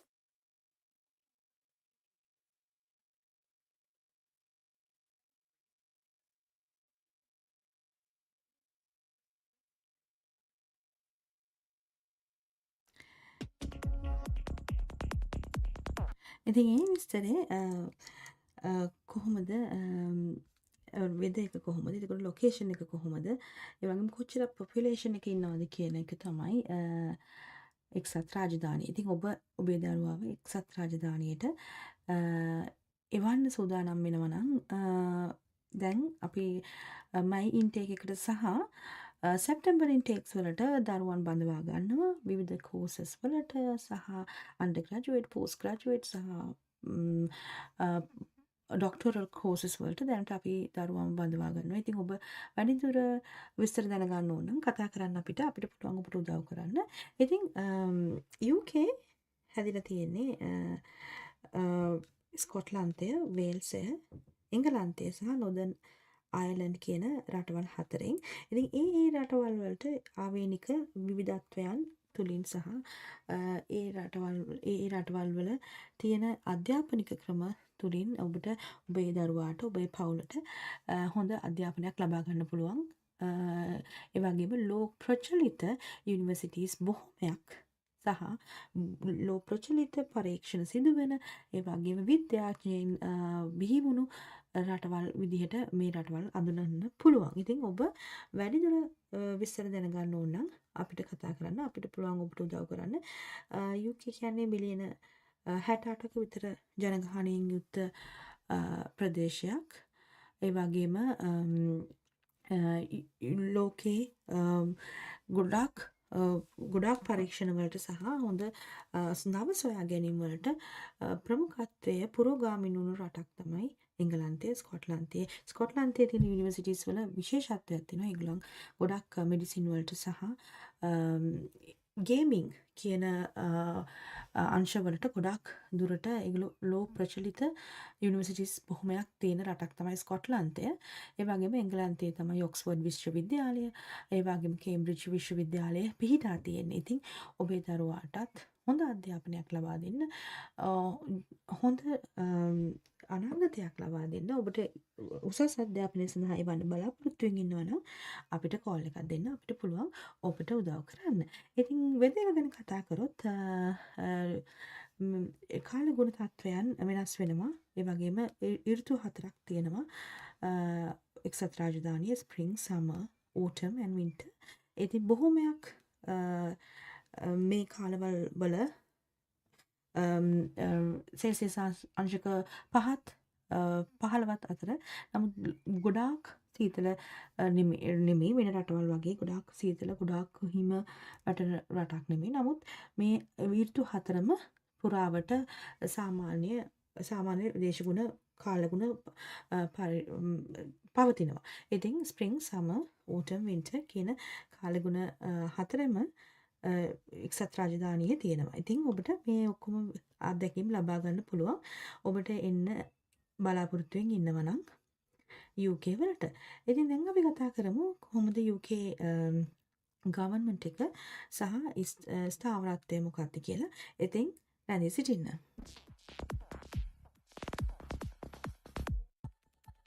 Government and economy. The UK is a constitutional monarchy and parliamentary democracy. Monarchy and democracy. The UK is a constitutional monarchy and parliamentary democracy. This means that the sovereign is the head of state, but they don't have the power to make or pass legislation, and must remain neutral with respect to political matters. The Queen has a limited role in government and parliament, however, she has important ceremonial and formal roles. The Queen can assent to bills passed by Parliament, give audiences to ministers, open and close each session of Parliament, summon new parliaments, and have regular audiences with the Prime Minister where she can express her views on government matters. Parliament is responsible for running the country and creating laws. Government responsibilities. Level of government, Parliament. The government or central parliament is responsible for running the country and managing things day to day. The head of the government is the Prime Minister. The Prime Minister is the leader of the political party that wins the most seats in the general election. General elections are held every 5 years in May, with some exceptions. Responsibilities include National Health Service, NHS, police and armed forces, welfare benefits like state pension, UK's energy supply, and taxes. Level of government, National Assemblies. Within the UK, national assemblies were established in Scotland, Wales, and Northern Ireland between 1998 and 1999. These assemblies took some powers previously held by the Central Parliament. The Central Parliament still has full control over England, which doesn't have a separate regional assembly. Responsibilities in Scotland include health, housing, transport, the environment, agriculture, increasing or decreasing income tax by up to 3 percentage points. Responsibilities in Wales, urban and rural development, economic planning, health, education, transport, tourism, culture, the environment. Responsibilities in Northern Ireland, agriculture, economic development, education, health and social services, the environment. Local government. Local governments are typically restricted to one district within a region. Local governments don't have a lot of legislative powers and must act within the laws set by the Central Parliament. However, they are responsible for a range of community services. Responsibilities include highways and traffic, social services, firefighting, sanitation, housing, parks and recreation, planning, local elections, property taxes, council tax, and education. UK economy. The UK has a highly developed market-oriented economy. The UK has the 7th freest economy in the world and ranks 3rd out of 45 in Europe. It has a nominal GDP, gross domestic product, of 3.0 trillion, and it has a 1.4% annual growth rate.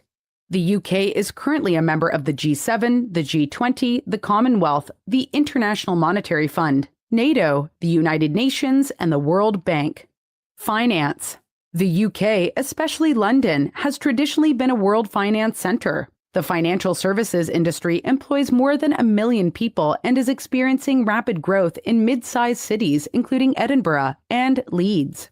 Financial services include banks, insurance companies, pension funds, and home mortgages, and corporate leasing. London also has more foreign banks than any other city in the world. Services. Service industries have grown remarkably and now account for 2/3 of the GDP and 3/4 of total employment. The increase in demand for privately owned goods like cars and washing machines has increased demand for repair, maintenance, and distribution services for these products. Other growing services include hotels and catering, air travel, retail, business support services, computer systems and software, advertising and market research, and finance. Trade. Trade is an important part of the UK's economy. The total value of imports and exports account for nearly half of the country's GDP. The majority of trade happens within the EU, but the United States is the UK's largest trading partner. Primary British exports include machinery, automobiles and transport equipment, electrical and electronic equipment, chemicals, and oil. Natural resources. Agriculture and natural resources only employ about 2% of the population, and these industries are small or in decline with the exception of energy. The UK has relatively large energy resources, including natural gas, coal, and oil. The discovery of oil in the North Sea helped the UK become virtually self-sufficient in oil, and they quickly began developing oil exploitation. The UK is now an oil exporter. In 2018 to 2019, there were 485,645 international students studying in the UK. Over 143,000 of them were from the EU. and 342,620 were non-EU. Total international student numbers in the UK increased by 5% between 2011 to 2012 and 2017 to 2018. Education and the UK economy.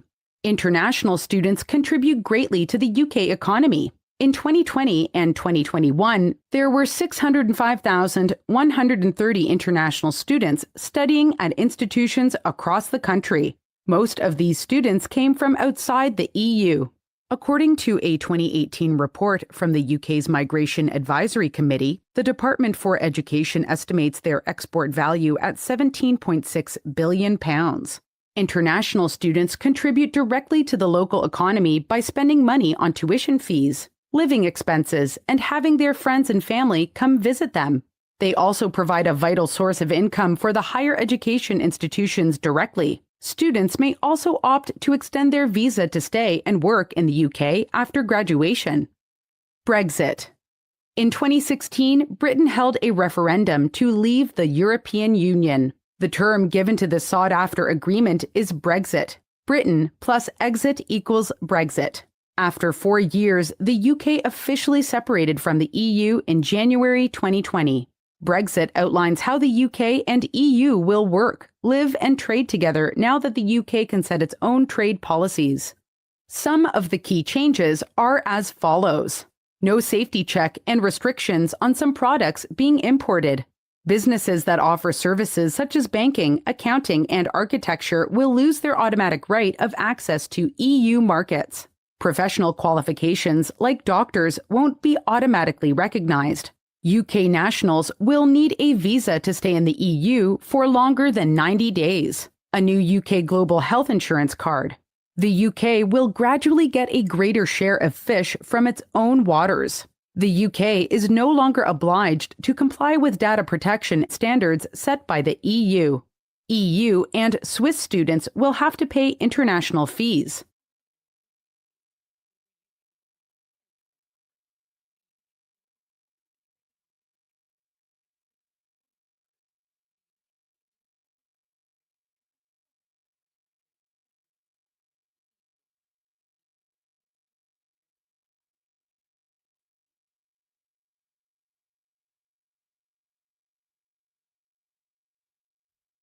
Summary. In this section, you learned about why international students choose to live and study in the UK. You've gained knowledge about its people, culture, history, and economy. Here are some key points to remember. There are many reasons why students choose to study in the UK, such as flexible program options, affordable education, and earning internationally recognized qualifications, all while enjoying a high quality of life. Different countries in the UK offer different cultural experiences and educational opportunities. From the mountains in Wales to the Scottish Highlands to big city life in London, England, there's something for everyone. The UK has been shaped by its history, government, and economy, and is a strong global power where students can receive a top-tier education.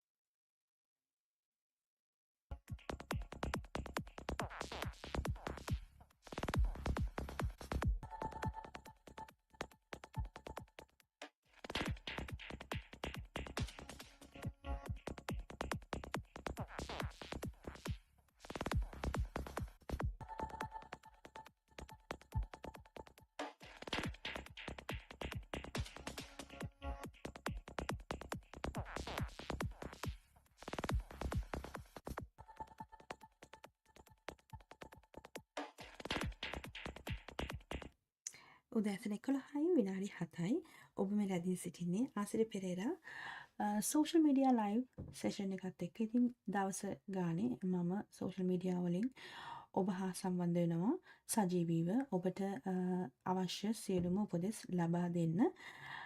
පිටරට අධ්‍යාපනය සඳහා ඔබ හෝ ඔබේ දරුවා යොමු කරන්න බලාපොරොත්තු වෙමින් ඉන්නවා නම් අපිට කෝල් එකක් දෙන්න. තිරේ දිස්වන අංක විවෘතයි. ඉතින් ඔබට පුළුවන් වැඩි විස්තර දැනගන්න. දැන් අද අපි කතා කරේ UK එක්සත් රාජධානියට කොහොමද ස්ටුඩන්ට් කෙනෙක් විදිහට එන්න බලාපොරොත්තු වෙමින් ඉන්නවා නම් මොනවද අවශ්‍ය අවශ්‍ය තීන්දුව තීරණ ගන්න අවශ්‍ය උපදෙස් තමයි අපි අද කතා කරේ. ඉතින් යුනිවර්සිටිස් හැම යුනිවර්සිටි එකක් වගේම UK වල තියෙන හැම යුනිවර්සිටි එකකටම අපිට ඔබේ දරුවාව යොමු කරන්න පුළුවන්. ඉතින් වෙනත් ඒජන්ට්ස්ලා වගේ නෙමෙයි අපිට පුළුවන් ඕනම යුනිවර්සිටි එකකට ස්කොට්ලන්තේ, වේල්ස්, ඒ වගේම ඉංග්ලන්ඩ් සහ නොදර්න් අයර්ලන්ඩ් කියන රටවල් 4 ඕනෑම යුනිවර්සිටි එකකට ඔබ ඔබේ දරුවාව යොමු කරන්න බලාපොරොත්තු වෙමින් ඉන්නවා නම් අපිට පුළුවන් ඔබට ඒ අවශ්‍ය ඔෆර් ලෙටර්ස් අරගෙන දෙන්න. ඒ වගේම අපි කිසිදු මුදලක් අය කරන්නේ නැහැ අපේ සේවාවන් සඳහා. ඒ නිසා ඔබට බය නැතුව කතා කරන්න. අපි දහසකුත් දරුවන්ට රටවල් 14ක දරුවන්ට උසස් අධ්‍යාපනය සඳහා එක්සත් රාජධානියට එන්න අවස්ථා ලබා දීලා තියෙනවා. ඒ වගේම බය නැතුව ඒ වැඩ ටික හරියටම කරගන්න, වීසා එක හරියටම කරගන්න, ඔෆර් ලෙටර් එක ගන්න, ඩෙඩ්ලයින්ස් පාස් මිස් කරගන්නේ නැතුව හරියට වැඩ ටික කරගන්න අවශ්‍ය නම් කෝල් එකක් දෙන්න අපිට පුළුවන් ඔබට උදව් කරන්න. ඉතින් ඒ අපි කතා කරේ එක්සත් රාජධානියට ඔබ එන්න බලාපොරොත්තු වෙනවා නම් එක්සත් රාජධානියේ මොන වගේ රටක්ද, කොහොමද පොපියුලේෂන් එක, මොන වගේ අත්දැකීම්ද ඔබට ලබා ගන්න පුළුවන්. ඒ වගේම ඇයි ඔබ එක්සත් රාජධානියට උසස් අධ්‍යාපනය සඳහා යොමු විය යුතුයි කියන කාරණා තමයි අපි අද දැන් කතා කරේ. ඉතින් ඊළඟට මම ඔබට යුනිවර්සිටි එකක් අරන් එනවා එක්සත් රාජධානියේ. ඉතින් රැඳී සිටින්න. වැඩි විස්තර සඳහා අමතන්න 0777 798989. එහෙම නැත්නම් අපි විසිට් කරන්න පුළුවන් BML ශ්‍රී ලංකා අංක 163 නව නුවර පාර Malabe.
About Edinburgh Napier University. I'm really glad that you're joining me today.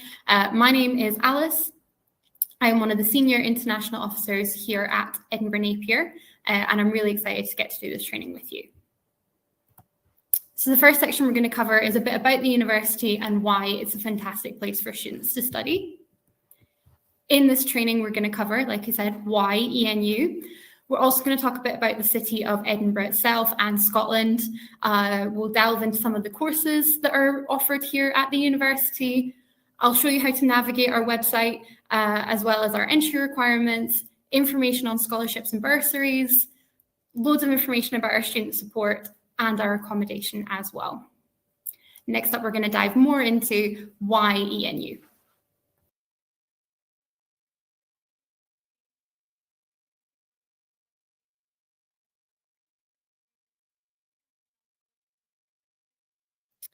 So why Edinburgh Napier University? Well, you might not have heard of us before, but just to give you a little background, we were founded in 1964 as a technical college and was named after John Napier, who's the inventor of logarithms.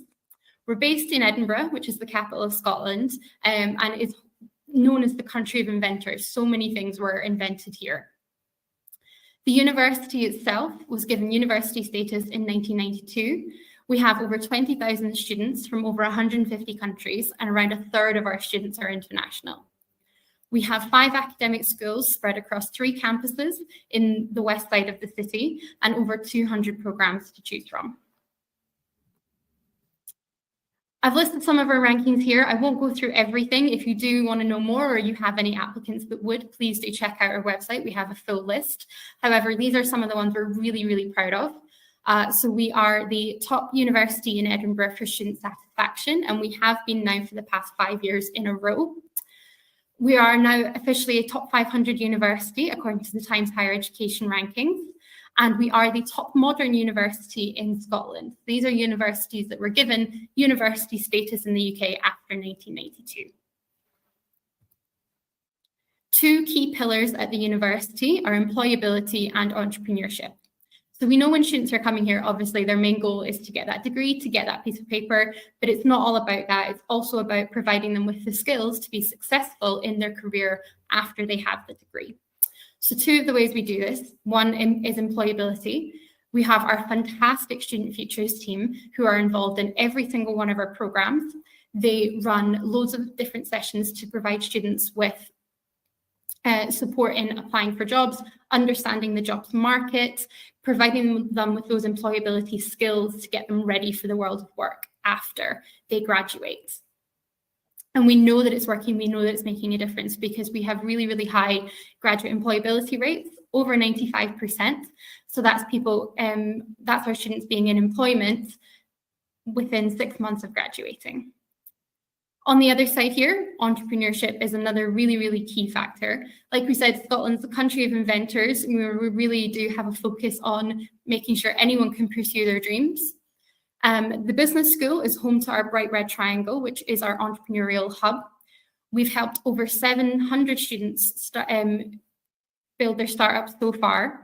And any student at the university can access whether they're a business student or not. If they have an idea, they can go along, they can get support, they can get mentorship, and we can also even provide an address for their business at the university in order to get things up and running. Next, we're going to look at the location of Edinburgh and why it's a fantastic place to study. So why Edinburgh Napier?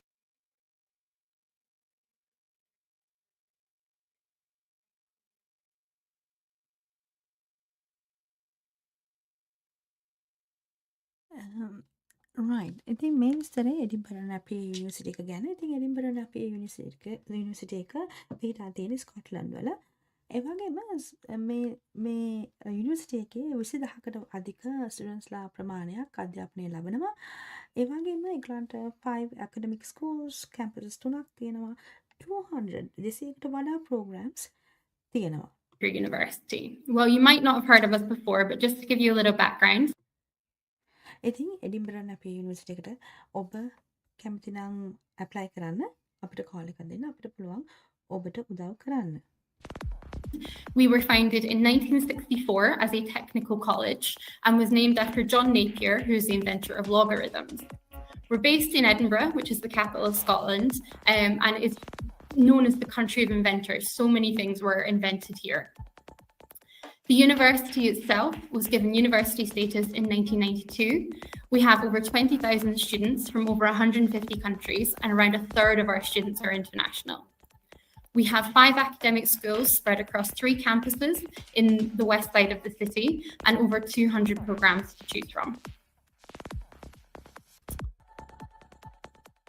ඉතින් එඩින්බරන් අපේ university එකේ විශේෂත්වයක් තමයි මේ university එක අංක 1 university එකක් student satisfaction පිළිබඳව. ඒ කියන්නේ ස්ටුඩන්ට්ස් ලාගේ ශිෂ්‍යයන්ගේ තියෙන ඒගොල්ලෝ හරි තෘප්තිමත් මේ යුනිවර්සිටි එකේ ඉගෙන ගන්න. ඉතින් ඒ නිසා ඒකත් ඉතාමත් වැදගත්. ඒ වගේම ලෝකේ පළවෙනි 500 අතර සිටින යුනිවර්සිටි එකක් තමයි එඩින්බරන් අපේ යුනිවර්සිටි එක. ඒ වගේම යුනිවර්සිටි එක number 1 in modern university in Scotland.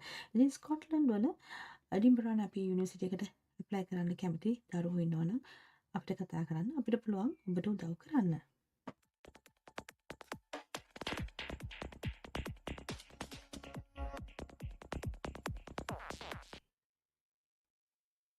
Edinburgh is a fantastic place to be a student, and Scotland is a really, really beautiful country to come and complete your studies.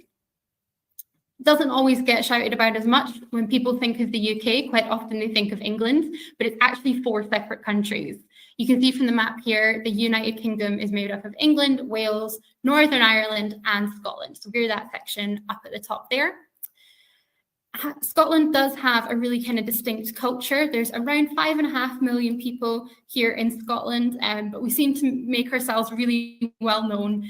No matter where I am in the world, you know, everyone knows Scotland, has heard something about it, generally knows things about, you know, the stereotypical things of haggis, kilts, bagpipes, all that sort of stuff. But there is so much to the country.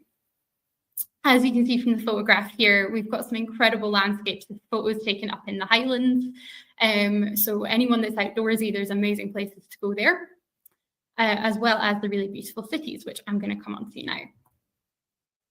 So Edinburgh itself, like I said, is the capital city. I'm very, very lucky and feel very privileged to have grown up here in the city.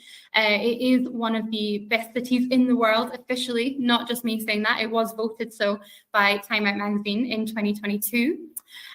The centre of the city itself is also a UNESCO World Heritage Site. So we have Edinburgh Castle right in the centre, which you can see in that top photograph, which actually sits on top of a extinct volcano.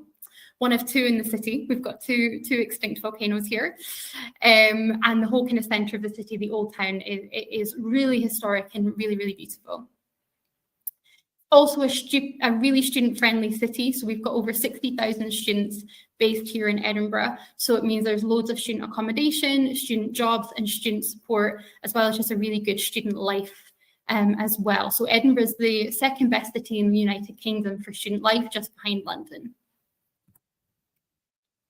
Where are we within the city? Well, like I mentioned, we have 3 campuses spread out to the west side of the city. Edinburgh's actually not very big, so it doesn't take long at all to get around. And we have a really, really fantastic public transport system, which is really safe, really clean, and really easy to use. So most people in the city, especially if they live near the centre, don't actually have cars. Everyone just uses public transport. So you can see from the map there, our 3 campuses are outlined, as well as our accommodation, and it's not far at all from the centre. So students find it really easy to get around no matter what campus they're based on. We also are not actually that far away in terms of travelling to us. We're really close to a lot of the really big hubs in Europe. So we're less than an hour's flight from London. It's about an hour and a half to Amsterdam, where from those 2 really big hubs, you can get pretty much anywhere in the world. We also have direct flights to Doha for Qatar as well, which makes it really accessible for lots of people. So next, we're going to look in more detail about those 3 campuses that I mentioned.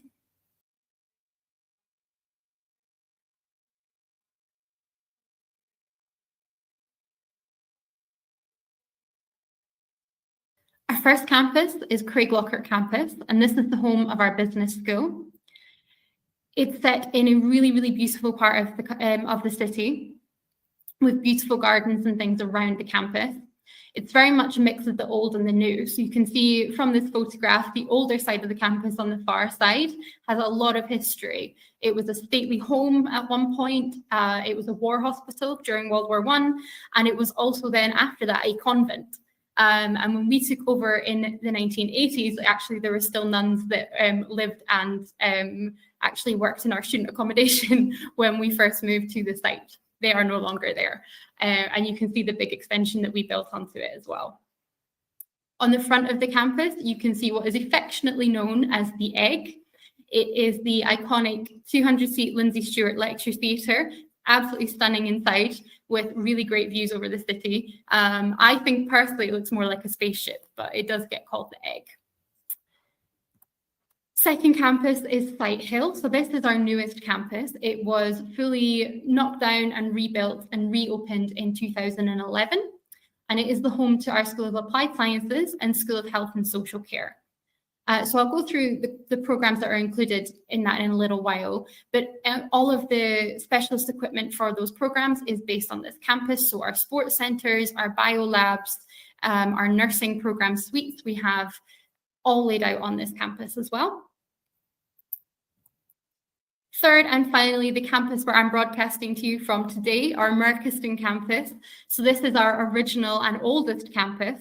The big building in the center there is Napier Tower, which is where John Napier was born and lived. And this is very much where we get our name from. So this campus is the home to the School of Arts and Creative Industries and the School of Computing, Engineering and the Built Environment. This campus also houses the 500-seat Jack Kilby Computing Centre, also just known as the Kilby, which is a 24-hour library available to all students throughout semester 1 and semester 2 of the year. So there's a lot of late nights on this campus, students working away for those last-minute submissions. It's also the closest one to the centre of town and to our accommodation. So a lot of students do choose to come and work on this campus, no matter which campus their course is based on. They can use the facilities on any one. Next, we're going to be looking at the programmes in a little bit more detail.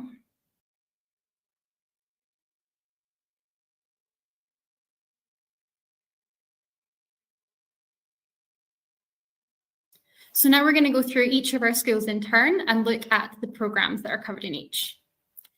So like I mentioned, we've got the 5 academic schools: business, applied sciences, arts and creative industries, computing, engineering and the built environment, and health and social care. Quick side note, the picture here is actually the inside of that egg that I mentioned in our campuses video. So that spaceship looking thing at the front of our Craiglockert campus, this is the inside, which I think is pretty cool. So first of all, the business school. This covers quite a wide variety of areas you can see listed there. So quite a wide range from things like accounting to law to festival and events to marketing. Edinburgh's really, really well set up for these programs. We are the financial hub of Scotland, and we also have the largest arts festival in the world here that happens every August. It's actually happening right now because I am recording this in August. So the city is full of people coming to perform, and it makes it a really fantastic place for students to come and complete that sort of course, because we have lots of partnerships with companies that operate things at the festivals. School of Applied Sciences, so this is broken down into 3 main areas. We've got our kind of biosciences, so that's things like animal conservation, pharmaceutical and microbiology. We then have our life sciences, so things like criminology, psychology, and social sciences. And then our sports sciences, so sports coaching, sports and exercise, physical activity. And each of those sections has their own specialist labs and specialist areas of the campus with all the equipment required for any bits of research that students want to complete. Next, our School of Arts and Creative Industries. Again, a really huge school with loads of different programs. So we have full film studios set up, we have a television suite, we have a radio booth, as well as full music studios, design labs, and acting studios as well. Next, the School of Computing, Engineering and the Built Environment. So again, this is a really big school. This actually used to be 2 schools and they combined them into one. So we have real focus on civil, mechanical and electrical engineering. They're the main areas we focus on there. And we have a massive variety of computing-based programs. They range from cybersecurity to data science to systems engineering, loads of different areas. So really, really wide variety of programs there too. And finally, our School of Health and Social Care. So at bachelor's level, this is pretty much exclusively nursing programs. We have the largest school of nursing in Scotland. So we offer adult nursing, child nursing, and mental health. And then at master's level, we offer a range of other programs such as healthcare and public health, and then also occupational physiotherapy and social work. Next, we're going to be looking at the types of programs offered at the university.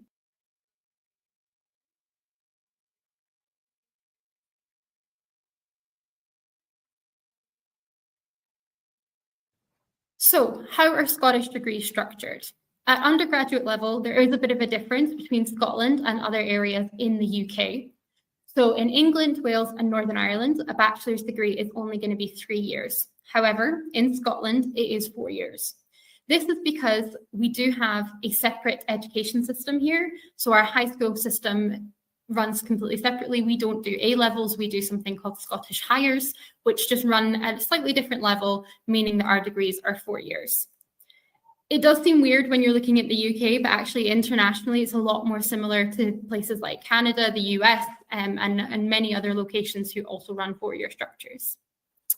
There are many benefits to this as well. It provides breadth and depth in the subject area, as we do have a little bit more time to delve into the subject with students, and does provide a little bit more flexibility as well, because if a student is maybe not quite on the right course in their first year, but there's a similar course that actually suits them better, it's fairly straightforward for us to switch them over during the first year so they don't have to restart the course all over again.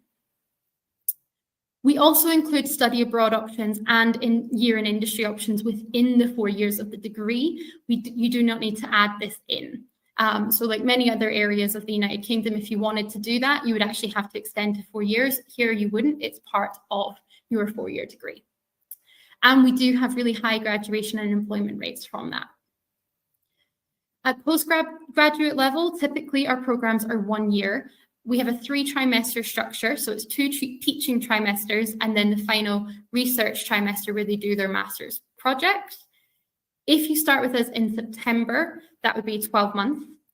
However, a lot of our master's programs also have a January start date. If a student decided to start their master's in January, it would take 18 months, as we do not do teaching over the summer trimester. So they would start in January, do their first semester, have a break over the summer, and then start their second teaching trimester from the September again. And a lot of students actually quite like this structure and actually choose to come and start in January. It gives them a little bit longer here in the UK to be a student as well. And then they can work full time during that summer period because we don't have the 20-hour restriction. We also have a handful of 2-year masters that you can see listed here. And again, these are really, really popular with our international students. For similar reasons that I mentioned to the January start, it does provide that time over the summer where they can work full time or they can travel more around the UK. As I mentioned, there's lots of festivals and things that happen in Edinburgh over the summer. So a lot of our students really love the opportunity to stay, either work or just explore and spend time in the city over that time. Our 2-year masters also have a slightly different pricing structure. So the course fees for a 2-year masters are actually around the same as a 1-year masters, but they're split over the 2 years. So it can spread the cost and make things a little more affordable for some students. So next, we're going to look at actually navigating our website and how to find information on there.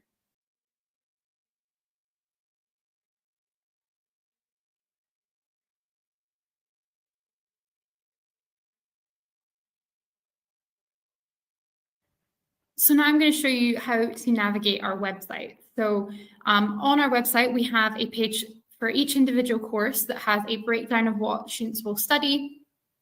entry requirements, fees, and all of that information.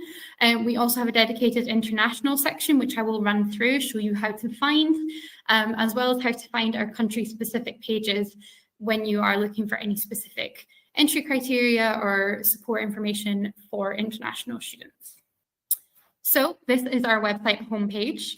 As you can probably tell, it's clearing at the minute based on the banner at the top. This week is actually Scottish Higher Results Week, so it's been a very busy week here at the university. But this banner will change quite often through the year with whatever's going on and the big kind of news of the day at the university. There's loads of fantastic information on here, but there's a couple of areas that I am going to highlight to you today. First of all is right up the top here, the banner and the first section, courses. So if you hover over this, you'll see all of our different subject areas that we have, which is a great way to kind of explore our degrees and get a little bit more detail on what we have on offer. But if you have a student, that knows that they want to do business management, for example, you can select that and it will take you to that subject area. So if you scroll down slightly, you'll see some kind of, information about the school, information about some of our top courses, and then you will find the full course list. This box at the top will be how you navigate between undergraduate and postgraduate programs. You can switch between them very, very easily. As you can see, we have a lot of business courses. Some of them are only offered online. You can see that there from the ones that say online learning. So for international students wanting to come and study on campus, you're looking for the ones that say full-time, because you have to be studying full-time to get a visa for the UK, or a student visa, should I say. So we'll take business management just as an example of a course page. So every single one of our programs will have a course page that will look incredibly similar to this. I will scroll down slowly just to show you some of the details. So it will have an overview of the course. It will also outline the start dates. So for our masters, it will show if it has a September and a January start date or just the September one. For undergraduate, it's only ever going to be September. As you scroll down, there will be more information on the course itself, the modules that you'll study, especially at master's level. They generally have these little drop downs, so you can actually see in a lot of detail what each of the modules covers. And I think that's a really great way for students to take a look and make sure it's the right course for them. How it's assessed as well will also be listed, so the types of assessments that they'll do. Further down, you'll find entry requirements. So generally here, you will see the UK entry requirements. And if you want to look at the international entry requirements, there's a link there to take you through to the country pages, which I'll show you in just a moment. Just underneath here, you're going to have fees and funding. So this is where the fees are going to be listed for all of the programs. And it's the bottom row that you will be looking for, this overseas and EU students line. So the fees for this course are £18,800 for the full degree for students starting in September 24 and January 25. And then underneath there, there's just a bit of an idea of the careers that a student can go on to with this degree. So there will be a list of some of the types of degrees that our previous students have been onto, have gone on to do. And we have this for every single one of our programs.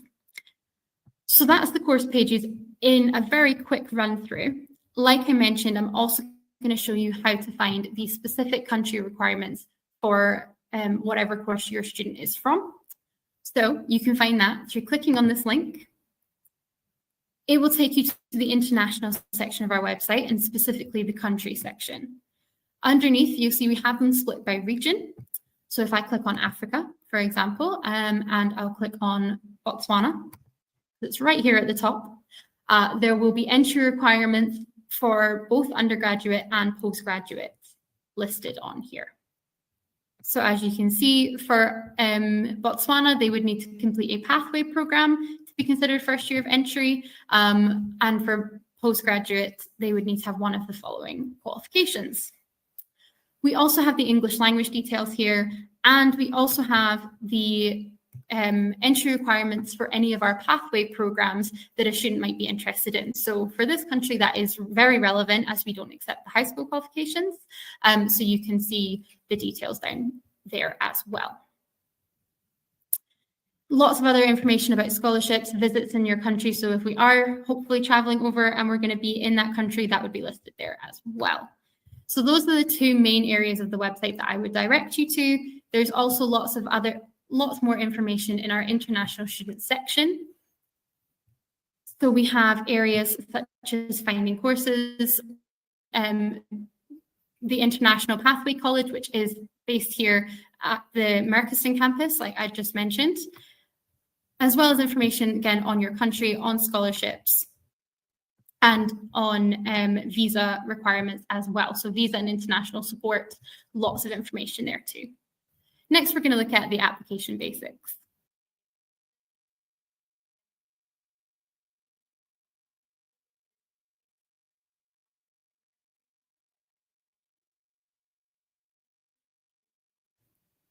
So now we're going to look at some of the entry requirements and the documents that we require when submitting an application. Like I mentioned, the entry requirements are on each of the individual course pages, and I've showed you how to navigate to those in the previous video. However, just to recap, on each individual course page, you will see the entry requirements section. If a student has completed UK entry requirements, such as international A-levels, and GCSEs, you can use the entry requirements listed on this section of the website. However, if they have completed qualifications from their home country, which most will do, you can find those listed on the country page of the website that I've showed you how to navigate to. The application process will be through UCAS for undergraduate and directly through the website for postgraduate. And in general, the documents that we require is a personal statement, a reference. So if they've been within education within the past 3 years, we would like it to be an academic reference. If they've been out of education for over 3 years, we are happy to accept an employment reference, but it's important for the students to know that.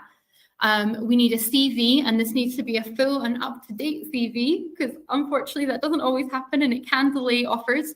Quite often people always seem to forget to add their current employment to their CV. I understand, I totally get it. I would probably do the same, but please do make sure they've added everything possible when they're sending it in to us. Copies of their qualifications with official translations if required. And the English language, again, if required. We know not all countries do require English language tests, but if they do, or English language evidence, they must submit that as well. And deadlines. So for undergraduates, we do accept applications up until the 30th of June each year for that September. So for September 24, we were accepting applications up until the 30th of June, 2024. After that, we go into clearing, and we can potentially make offers in clearing, but it can become quite tricky just with turnaround times and visa processing times. So we do always advise the sooner the better. Same for postgraduate. We don't have any strict application deadlines, but we do, again, advise the sooner the better, because we will put in place deposit deadlines and CAS deadlines, which basically then become the deadlines that people need to meet. So if they know they want to apply, we say apply early. We don't charge for applications, so the sooner they can get them in, the better. Next, we're going to look at tuition fees and scholarships.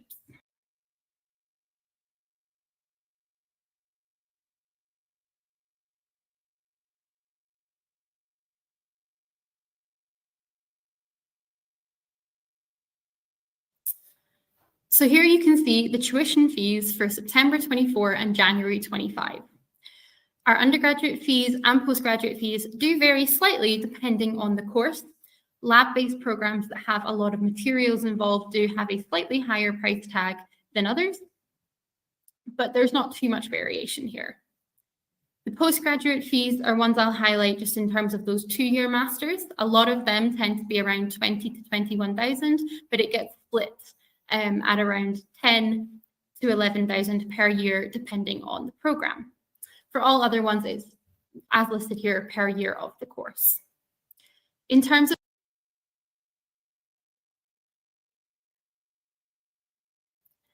So now we're going to look at all the student support on offer at the university.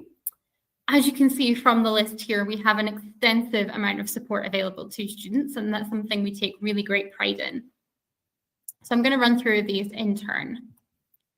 First of all, our visa and international support team, they're actually part of our wider department, and they're based in the same office as us out at our Sighthill campus.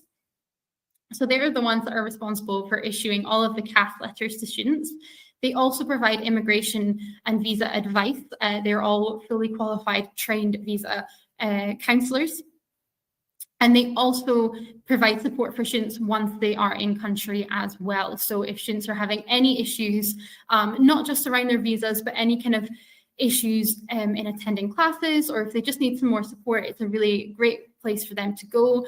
They are available on campus Monday to Friday, so they can always drop in, as well as arranging appointments. From the academic side, every single student is assigned a personal development tutor. This will be one of the academics on their course, and they are there to support them with anything they need throughout the course of their degree. We always suggest students arrange a meeting with them during their first few weeks, just to kind of meet them face to face or online if they don't have time, just to kind of get to know them a little bit. So if they do have anything they need, if they needed extensions or extra support on an assignment, they know who they can go to. Student Futures, I highlighted in a previous video all of the work that they do, but they have lots of interactive sessions that students can join. They run mock interviews, they run CV writing sessions that students can attend, as well as kind of career guidance and coaching, and help with applying for jobs as well.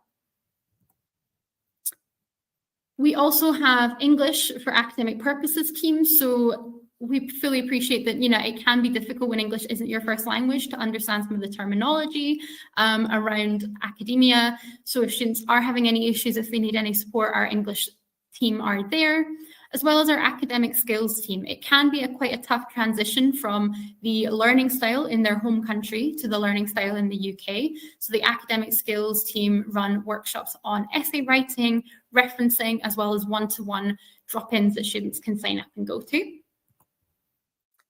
Wellbeing and inclusion is another really important team at the university. So students, everyone needs support sometimes with their physical and mental health. So that wellbeing team is there to support them. They have a hotline that can be called 24/7, as well as any kind of maybe additional support if there's any physical or learning disability needs that maybe need a bit more attention and a bit more support. That team are there to help. We also have our faith, spirituality and chaplaincy teams and our iPoint teams, which are receptions on campus that students can go to Monday to Friday, any day, to get that quick support. Finally, ENSA. ENSA is the Edinburgh Napier Student Association. It has 4 main sections. So we have the ENSA societies and sports teams. You can see in the background of that photo, some of them. They do change each year because new students will come in and create new create new societies. We also have ENSA representation, which is generally 2 students from each year of each course that are the program reps. They will attend student council meetings and program meetings to put the student voice across. We also have a fully impartial ENSA advice service. So if there's anything at all that students need support with that they don't feel comfortable coming to anyone at the university about, they can go to ENSA and get that fully impartial, fully separate advice. I also always like to highlight that our ENSA president has been one of our international students for the past 3 or 4 years now. So we have international representation right at the top of our student association, and that's something that I really love. Next, I'm going to look at our accommodation.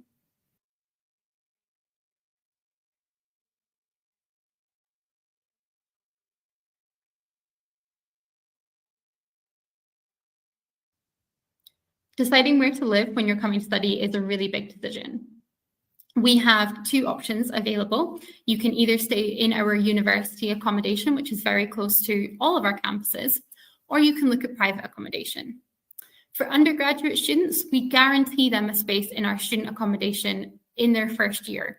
And it is generally what we advise, especially for students that are straight out of high school and are already adjusting, to kind of adult life. We do highly recommend staying in our accommodation. However, like I said, it is not compulsory. Our rooms range in size. Some of them will have ensuite bathrooms. I think the majority do now. However, there are a few still that have a shared bathroom.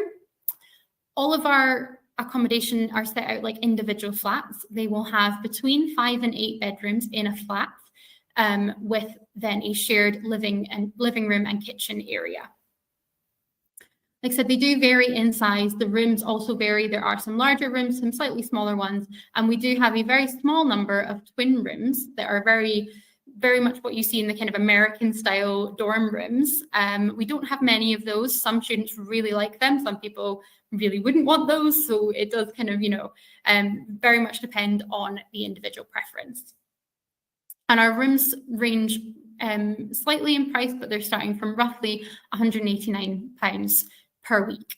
That includes all of their heating and electricity bills and their Wi-Fi. So and their council tax as well. So there's no other bills to go on top of that.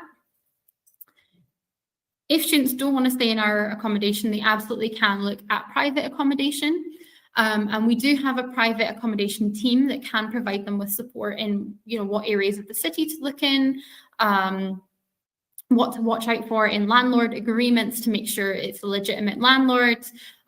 They can advise on certain letting agencies. We can't give any solid recommendations, but they have a list that students have worked with before and had good experiences with that they can provide. And there's a whole section on our website about private accommodation. So please do check that out and reach out to the team if you need any help.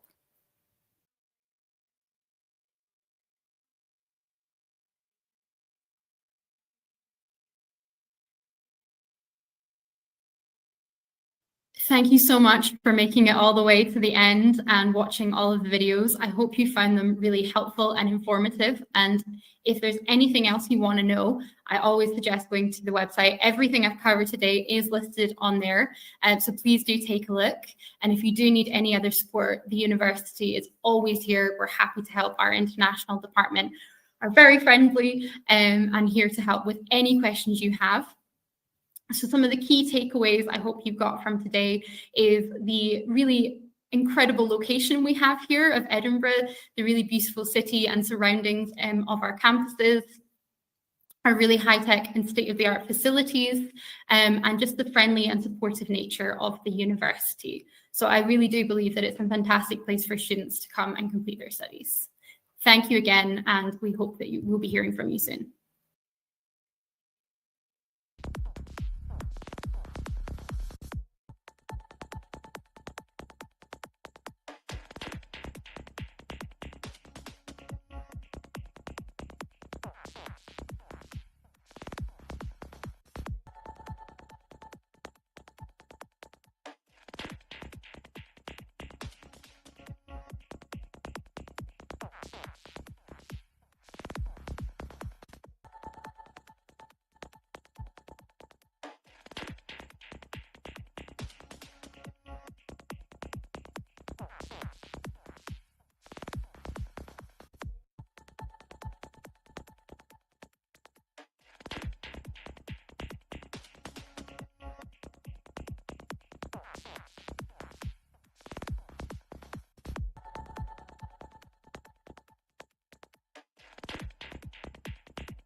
Right, okay, so ඒ අපි ඔබ දැනුවත් කරේ එඩින්බරන් අපි university එකට කොහොමද apply කරන්නේ, මොනවද causes, කවදද ඇප්ලයි කරන්න ඕනේ, මොන වගේ ප්‍රෝග්‍රෑම්ස්ද තියෙන්නේ, මොන වගේ ඩොකියුමන්ට්ස් අවශ්‍ය. ඉතින් අද අපි කතා කරේ එක්සත් රාජධානියට කොහොමද ස්ටුඩන්ට් කෙනෙක් වශයෙන් එන්නේ කියන එක සහ යුනිවර්සිටි එකක් ස්කොට්ලන්ඩ් වල තියෙන එඩින්බරන් අපි යුනිවර්සිටි එක ගැන තමයි කතා කරන්නේ. හැමදාම උදෑසන 10ට මම ඔබ හා සම්බන්ධ වෙනවා සජීවීව සෝෂල් මීඩියා ඔස්සේ. ඔබට අවශ්‍ය සියලුම උපදෙස් සහ සහයෝගය ලබා දෙන්න පිටරට අධ්‍යාපනය සඳහා යන දරුවන්ට අත්වලක් වෙන්න ඉන්ෆර්මේෂන් ලබා දෙන්න උදව් කරන්න. ඒ වගේම අපේ ආයතන පිහිටලා තියෙනවා BML ශ්‍රී ලංකා අංක 163 4 නවනුවර පාර මාලබේ කියන ලිපිනේ. ඉතින් ඔබට කතා කරන්න පුළුවන් තිරේ දිස්සුන් නම්බර්ස් වලට කතා කරලා අපොයින්ට්මන්ට් එකක් අරගෙන එන්න කතා කරන්න. අපේ කාර්ය මණ්ඩලය සැදී පැහැදී සිටිනවා ඔබට අවශ්‍ය සියලුම උපදෙස් නොමිලේ ලබා දෙන්න. ඒ වගේම අපි දහසකුත් යුනිවර්සිටිස් එක්ක වැඩ කරන නිසා දැන් අවුරුදු 15ක් පුරාවට මේ ඉන්ඩස්ට්‍රි එකේ මමත් මගේ කාර්ය මණ්ඩලයත් මහා සම්බන්ධ ආයතන කිහිපයකුත් එංගලන්තයේ සහ ලංකාවේ ඔපරේට් වෙන ගමන් ඉතින් අපි ගොඩක් යුනිවර්සිටිස් එක්ක සහ සමදියාවෙන් කටයුතු කරගෙන යනවා ගොඩාක් දරුවන්ට උසස් අධ්‍යාපන අවස්ථා ලබා දෙන්න. ඉතින් හැමදාම වගේ සජීවීව මම ඔබ හා සම්බන්ධ වෙනවා සිංහල භාෂාවෙන් එක දවසකුත් ඉංග්‍රීසි භාෂාවෙන් තව දවසකුත්. මොකද අපිට දරුවන් රටවල් 14ක දරුවන් ගේ ඇප්ලිකේෂන් අපි කරනවා ස්ටුඩන්ට් වීසාස් අපි කරනවා. ඉතින් ඒ නිසා මේ මාධ්‍යයන් දෙකින්ම ඔබට විස්තර දැනගන්න පුළුවන් හැමදාම උදේ 10ට මගේ Facebook එක හරහා Facebook, Instagram, එතකොට YouTube සහ LinkedIn කියන සමාජ මාධ්‍ය ඔස්සේ මම සජීවීව ඔබ හා සම්බන්ධ වෙනවා. සියලුම විස්තර දැනගන්න කොහොමද ඇප්ලයි කරන්න ඕනේ, මොන වගේ කෝස් එකක්ද හොඳ, මොන වගේ රටකටද යන්න ඕනේ, ඒ වගේ හැම උපදෙසක්ම ලබා දෙන්න අපි කටයුතු කරනවා. ඒ වගේම අපි කිසිදු මුදලක් අය කරන්නේ නැහැ ඔබට මේ උපදෙස් ලබා දෙනවට. ඉතින් ඒ නිසා කාටවත් ගෙවන්න අවශ්‍ය නැහැ.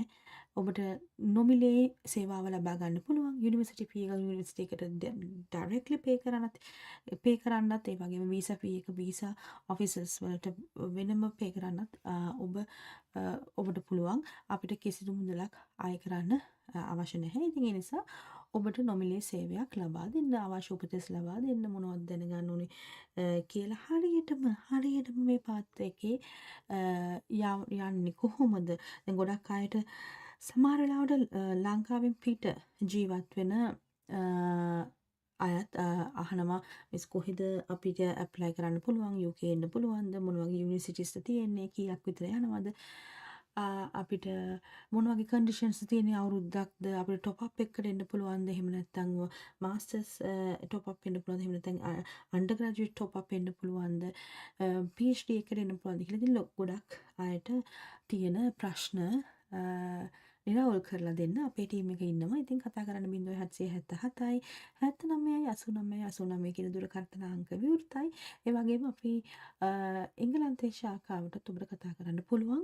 ඔබ අද සමහර අය UK වලට ඇවිල්ලා ඒගොල්ලන්ගේ වීසා එක්ස්පයර් වෙන්න යනවා නම් ඒගොල්ලන්ටත් අපි අවශ්‍ය උපදෙස් ලබා දෙනවා.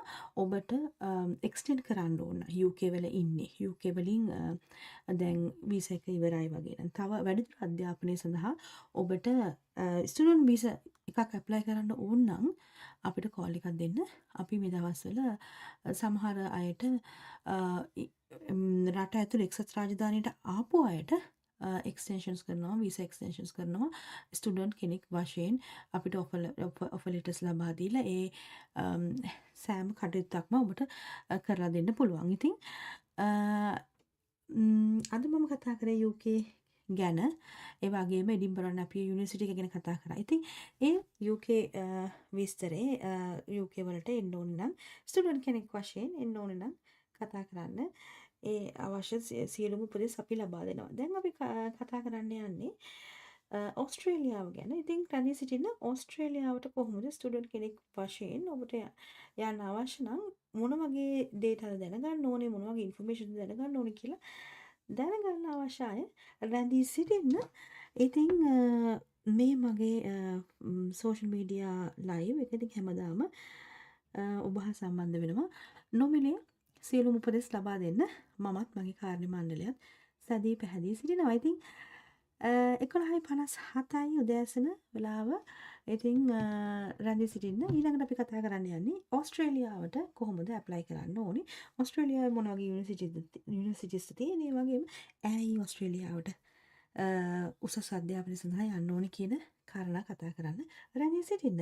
ආසිරි Perera live from England and අපි හැමදාම උදේ ලයිව් වෙනවා. ඉතින් විස්තර දැනගන්න දරුවන්ට අවශ්‍ය උපදෙස් ලබා දෙන්න, දෙමව්පියන්ට තීරණයක් ගන්න අවශ්‍ය උපදෙස් ලබා දෙන්න. සියලුම උපදෙස් සහ ඒ ඩොකියුමන්ට්ස් ඒ කියන්නේ CV එකක් හදන්නේ කොහොමද ඉන්ටර්විව් එකට ෆේස් කරන්නේ, ඒ හැමදේම දැනගන්න ඕනේ. මොකද ගොඩක් දුරට යුනිවර්සිටිස් වලින් ඒ වගේම ඒ වීසා ඔෆිසස් වලින් මේ දවස්වල ඉන්ටර්විව්ස් තියෙනවා දරුවන්ට. එතකොට දැනගෙන යන එක ඊටාම වැදගත්. නොදැන යනවට වඩා ඉතින් දැනගෙන යන්න ඕනේ. ඒ හා සම්බන්ධ ඩොකියුමන්ට්ස් මොනවද? ඒවා කොහොමද හදන්නේ? CV එක හදන්නේ කොහොමද? SOP එකක් හදන්නේ කොහොමද? ඊළඟට ඒ මොන වගේ ඉන්ටර්විව් එකකට ඔබ සහභාගී වෙන්න ඕනේද? ඒවට අවශ්‍ය කරුණු ඔබ හොයාගන්නේ කෙසේද කියන ඒ හැම දෙයකටම උත්තරය තියෙනවා. ඉතින් කතා කරන්න අපිට පුළුවන් ඔබට උදව් කරන්න. දහසකුත් දරුවන්ට අපි දැනටමත් උදව් කරලා තියෙනවා. රටවල් 14ක දහසකුත් දරුවන්ට අපි උසස් අධ්‍යාපනය සඳහා දැනටමත් උදව් කරලා තියෙනවා. ඉතින් ඒ පළපුරුද්ද, ඒ අත්දැකීම් සහ අධ්‍යාපනික සුසුකම් මේ හැම දෙයක්ම තුලින් අපි ලබාගත් පන්නරය දැනටමත් ගොඩක් දරුවන්ට ගොඩක් සහාය වී අවසන්. ඉතින් ඒ නිසා අපි දැන් සෙප්තැම්බර් ඉන්ටේක් එකට සහ මයි ඉන්ටේක් එකට ගොඩක් මේ දවස්වල සිසුන් බඳවා ගන්නවා. ඔබට වැඩි විස්තර දැනගන්න පුළුවන් අපේ කාර්ය මණ්ඩලයට කතා කරන්න පුළුවන්. ඒ වගේම අපේ ආයතන වලට කතා කරන්න පුළුවන්. ඉතින් පුරා හෝරා 2ක් දැනටමත් ඔබ මහා රැඳී සිටියා. බොහොම ස්තුතියි. තවත් විස්තර ගෙනෙන්න සූදානම්. ඕස්ට්‍රේලියාවට යන්නේ කොහොමද කියලා ඊළඟට අපි කතා කරමු.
Are you ready to learn about exciting educational opportunities for international students in Australia? Australia is one of the most popular study abroad destinations for international students, with a global reputation for academic excellence, high quality research and training opportunities, and access to cutting edge technology. The new Apply Board Counselor course for Australia gives you the professional knowledge you need to understand the Australian education system and assist students to pursue world-class study opportunities in Australia. You'll learn what it's like to live and study in Australia, how the Australian education system works, from primary school to vocational training to university, how to get successful enrollments in Australian courses, information about student visa application processes. When you complete the course, you'll receive a certificate of completion to demonstrate your expertise in the Australian education system and international student journey. Learn more about the Apply Board Counselor course and get started today.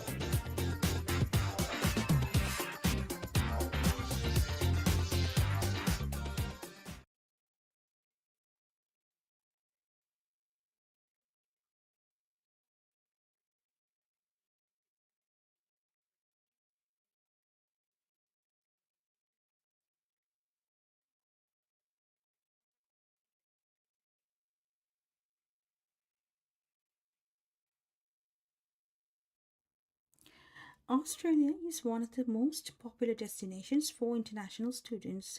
What makes it such a desirable place?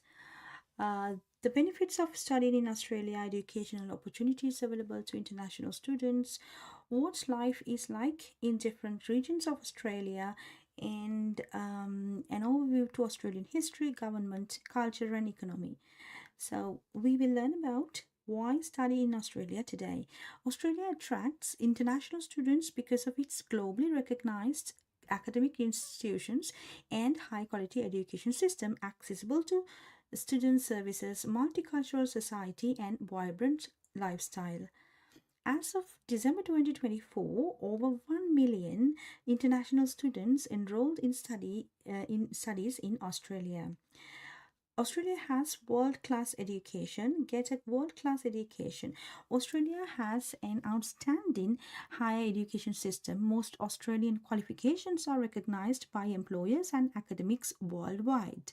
Australia's 200 plus registered higher education institutions offer premium training and research facilities and have knowledgeable and passionate lecturers. Several higher education institutions are consistently ranked among the world's top 100. Australian higher educational institutions are regulated by the federal government through the Tertiary Education Quality and Standards Agency and Australian Skills Quality Authority. Also, Australia has a long history of world class research and development, which is meaningfully supported by the Australian government. Graduates from Australian universities contributed to the invention of Wi Fi, penicillin, and cochlear ear implant, black box flight recorders, and the Earth Hour initiative.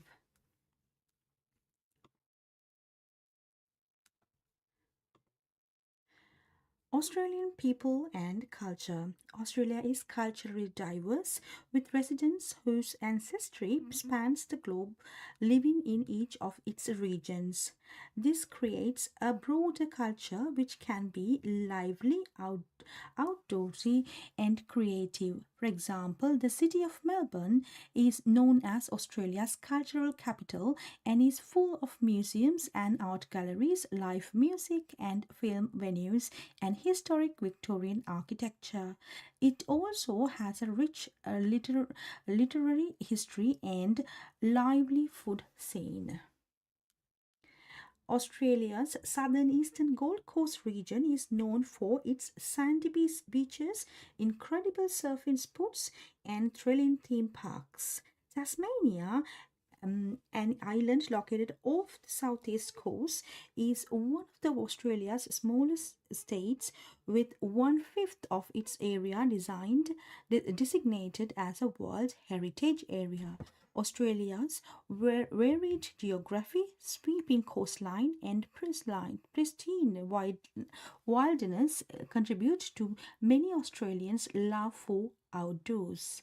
There's been abundance of national parks to go kayaking, fishing, and hiking in. Camping in Australian outbacks is extraordinary adventure as well. These are just few examples of Australia's distinct cultural heritage. Modern Australian culture has been influenced by its diverse history and geography. Culture. Australia's British influence, deep indigenous roots, and geographical isolation from the rest of the world makes its culture distinctive. Australia's indigenous communities and Aboriginal and Torres Strait Islander peoples are integral to Australian culture. They first settled over 60,000 years ago and established some of the earliest communities in human history. Many of these communities maintain their traditional way of life and significantly influence today's Australian culture. Australia's indigenous history, artifacts, art, and symbols are recognized throughout national museums and celebrated with many indigenous festivals. There are numerous museums throughout Australia that illuminate the history of Australian Indigenous culture, including the Australian Museum and the National Museum of Australia. Also, sustainable tours are available to learn more about indigenous communities and how they've influenced Australia's culture. Australia's ties to the UK have heavily influenced its culture as well across its entertainment industry, food scene, and fashion and sports culture. Australia has a vibrant art scene spanning theatre, music, and literature. Some of the world's most prominent actors from Australia, um, uh, from Margaret Robbie and Kate Blanchett, Hugh Jackman to Russell Crowe, many Australians take center stage on global screens. Plus, many famous bands and music artists are Australian.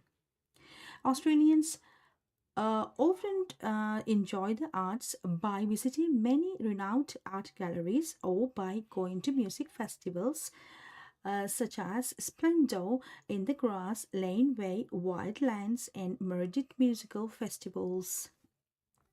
Locals and visitors attend performances such as ballet, opera, theatre, live music, or comedy shows at one of the Australia's many performing arts centres. The most famous venue in the country is the Sydney Opera House. Okay, so these are the different festivals, and Australia is well known for its music, sports, and uh, the culture. Sports is another great way to enjoy Australian culture. Australians love to gather at live sports venues or bustling pubs to watch cricket, Australian rules football, soccer, rugby, tennis, golf, and many more. Australians also enjoy participating in sports. In 2024, 66% of surveyed adults were active at least once a week. Incoming students are likely to find lots of sports leagues to join on campus where they can get exercise and make new friends. Globally renowned sporting events like the Australian Open tennis tournament and the Melbourne Cup, uh, horse races, and Sydney to Hobart Yacht Race are hosted every year in Australia. Multiculturalism. Australia's multicultural population identifies with over 300 different ancestries. Between 1945 and 2020, more than 8.5 million immigrants settled in Australia.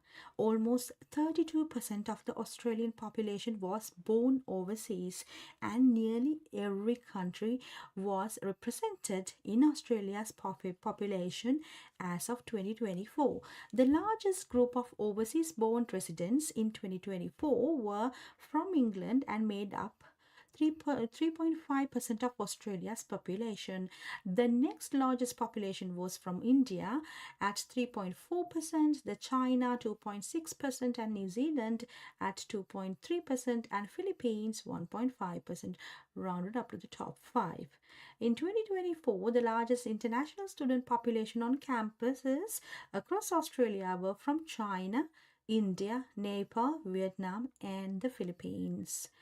While Australia has no official language, English functions as the national language, and it is almost universally spoken. However, Australians speak over 300 languages. Over 50 of these are actively spoken indigenous languages. Beyond English, other popular languages include Mandarin, Arabic, Cantonese, Vietnamese, Italian, Greek, and Punjabi. Australia's multicultural population has inspired diverse food options and infused many different cultural traditions in the Australian way of life. Australia holds 3-day national multicultural festival each year in Canberra to celebrate cultural diversity. Other cultural festivals celebrated throughout Australia include Lunar New Year Festival, Tet, and Diwali. Students can also enjoy a large Oktoberfest festival in Brisbane or Greek festival in Sydney. Cuisines. As a modern nation with residents from across the world, Australia's cuisines reflects its people. Australian food includes dishes inspired by European, Asian, and Middle Eastern cuisines. Popular Australian dishes include chicken parmigiana, meat pies, barramundi, a local fish dish, and Vegemite on toast, and Chico rolls, a deep fried pastry filled with a mixture of cabbage, meat, and vegetables. While burgers are also popular in Australia, the traditional toppings are beetroot spread, a slice of pineapple, and a fried egg. A typical Aussie barbecue might include barbecued snacks, sausages, a grilled meat and seafood, chips or fries, and fresh salad. Classic Australian desserts include a pavlova, lamington cake, and the Anzac biscuits, fairy bread, and Tim Tams. Recently, Australians and tourists alike have sparked interest in traditional indigenous cuisine called bush tucker or bush food. Bush tucker refers to any plants, fish, or animals native to Australia that indigenous communities have lived off since coming to Australia. Popular bush tucker dishes include meats like kangaroo, emu, wallaby, fruits, and quandong, kutjera or ribbery yams, warrigal greens, honey, witchetty grubs, bongong moots, and macadamia nuts. Hmm, it is interesting, isn't it? Mm, we are learning about different cultures, different foods, cuisines, and how people behave, and about their history. So it's very important that we get to know about these facts when we move any part of the world for higher education. So I'm here to support you all the way, getting more information about Australia. So අද මම කතා කරා UK ගැන ඊට පස්සේ UK university එකක් ගැන කතා කරා. ඉතින් දැන් මම කතා කරන්නේ ඕස්ට්‍රේලියාව ගැන. ඉතින් ඕස්ට්‍රේලියාවේ කොහොමද මිනිසුන් ඒගොල්ලන්ගේ කල්චර්ස් කොහොමද විවිධත්වයන් මොනවද? ඒ වගේම දැන් අපි කතා කරමු කොහොමද regions and climate ගැන. මොකද මේ විස්තර දැනගන්න ඕනේ ඔබ වෙන රටකට අධ්‍යාපනය සඳහා යොමු වෙනවා නම් ඉතින් මේ විස්තර දැනගෙන යන එක I think Australia regions and climate. Australia is the smallest continent but the largest island in the world. It lies between the Indian and Pacific Oceans in the southern hemisphere. Australia has 6 states and 2 territories, including Tasmania, which is a small island off the country's southeast coast. Australia also administers a number of external territories, including Ashmore and Courtier Islands, Christmas Island, the Cocos or Keeling Islands, the Jervis Bay Territory, the Coral Sea Islands, Hard and McDonald's Islands, Norfolk Island, and the Australian and Antarctic Territory, around 40% of the Antarctic continent. Australia's capital city is Canberra, which is located between Sydney and Melbourne in the Australian Capital Territory. Okay, so these are the territories in Australia: Western Australia, Northern Territory, South Australia, Queensland, New South Wales, Victoria, Tasmania, and Australian Capital Territories. Okay, so do you want to know more details about this? Let's see. Okay, Western Australia. International students who study in Western Australia can enjoy a relaxed West Coast lifestyle while staying connected to many educational and career opportunities. Western Australia is Australia's mining and engineering capital. Perth is also a premier destination for science, technology, economics, and mathematics professionals. The largest cities in Western Australia are Perth and Fremantle. The The Greater Perth area is home to 5 universities and several other vet institutions and schools. Perth and Fremantle are also generally less expensive than other Australian cities. Students can enjoy these clean and modern cities, their beautiful sunsets and beaches, and nearby natural wonders. Northern Territory. The Northern Territory is home to Charles Darwin University and Flinders University. In 2024, 4,900 international students studied in the Northern Territory. To encourage international students to study in the Northern Territory, its state government partners with education providers to offer scholarships at all study levels. The state's capital city of Darwin has all the essential services and infrastructure of any city. It is home to over 100 different multicultural groups and hosts many exciting festivals, cultural and social events. Natural wonders Uluru Kata Juta National Park and Kakadu National Park are also located in the Northern Territory and attracts thousands of visitors and researchers every year. Queensland. Queensland is home to 11 territory institutions and more than 850 other private registered training organizations. Brisbane, Queensland's capital city, is home to campuses from 9 different universities and is the fourth most affordable student city in Australia. Gold Coast, just a short drive south, is ranked as the most affordable student city in Australia. North of Brisbane, the Sunshine Coast is home to towns like Cairns, Townsville, Greater Whitsunday, and Rockhampton. Queensland also has an incredibly diverse environment, home to outback, tropical and subtropical coasts, mountains, rural farmland, and major cities alike. The Great Barrier Reef is also off the coast of northern Queensland. This diversity contributes to great opportunities for students in fields like marine science, ecotourism, agribusiness, and biological science. New South Wales. New South Wales is Australia's most populous state. It's home to many universities and vocational education and training providers.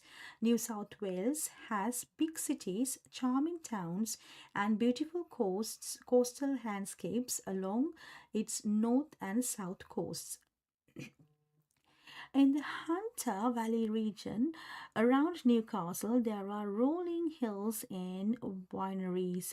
Meanwhile, New England is home to national parks with many types of wildlife. Sydney is the capital of New South Wales and is regularly rated one of the world's top 10 student cities. Sydney is a very multicultural city. As of 2021, nearly 40% of Greater Sydney's residents were born overseas. Popular attractions in Sydney include the Sydney Opera House, Sydney Harbour Bridge, Bondi Beach, and Manly Beach.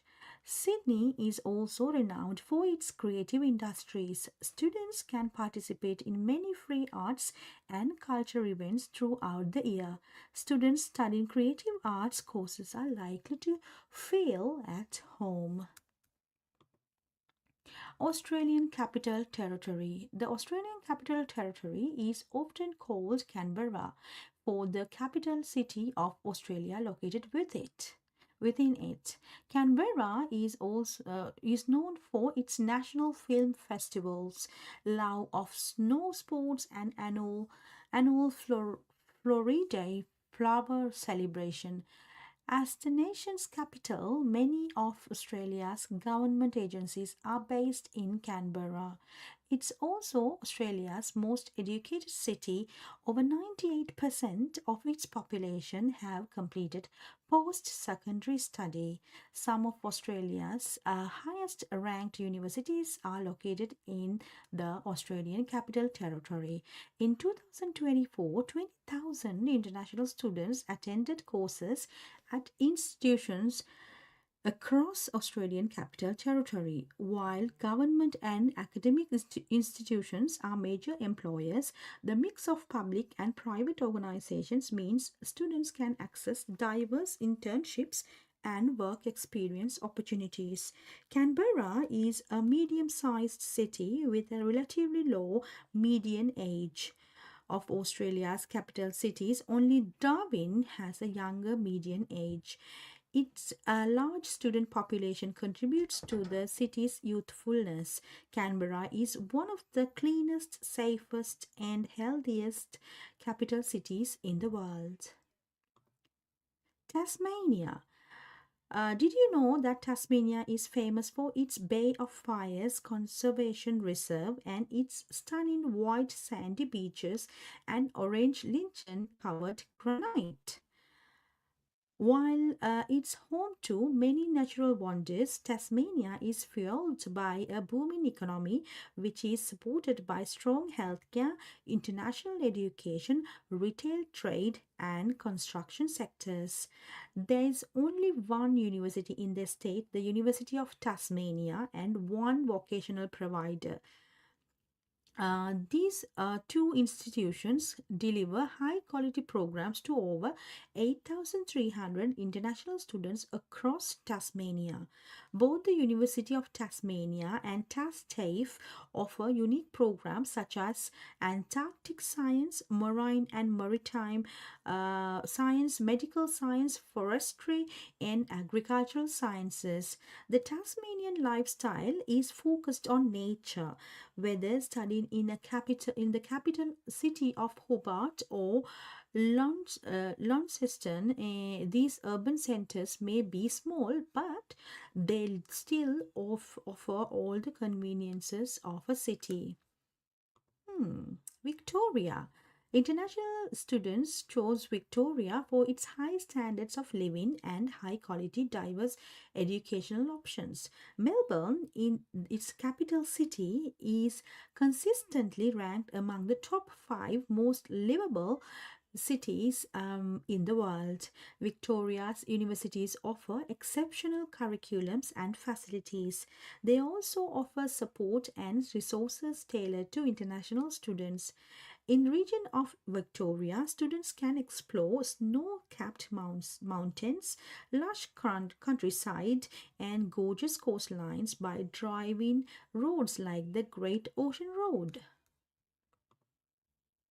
South Australia. South Australia was home to over 54,000 international students in 2023 and offers a wide array of academic institutions, including schools, vet providers, universities, and English language colleges.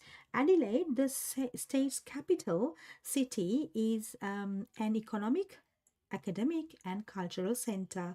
The Australian Space Agency is based out of Adelaide, as is a growing tech sector featuring global companies like Microsoft, NEC, Bay Systems, and the Big Four accounting firms like Deloitte, Ernst & Young, KPMG, and PricewaterhouseCoopers. As the case throughout as is the case throughout Australia, international graduates from Australian institutions can apply for a temporary graduate visa subclass 485 to gain valuable work experience in Australia. However, those who have studied and lived this designated regional area may be able to extended post study work opportunities, including a post higher education work visa, a second post higher education work visa. Right, so that was about regions and territories in Australia. Interesting to know. Right, so you're with Asri Pereira, and I am inspiring students around the world to get into higher education. This is my social media live.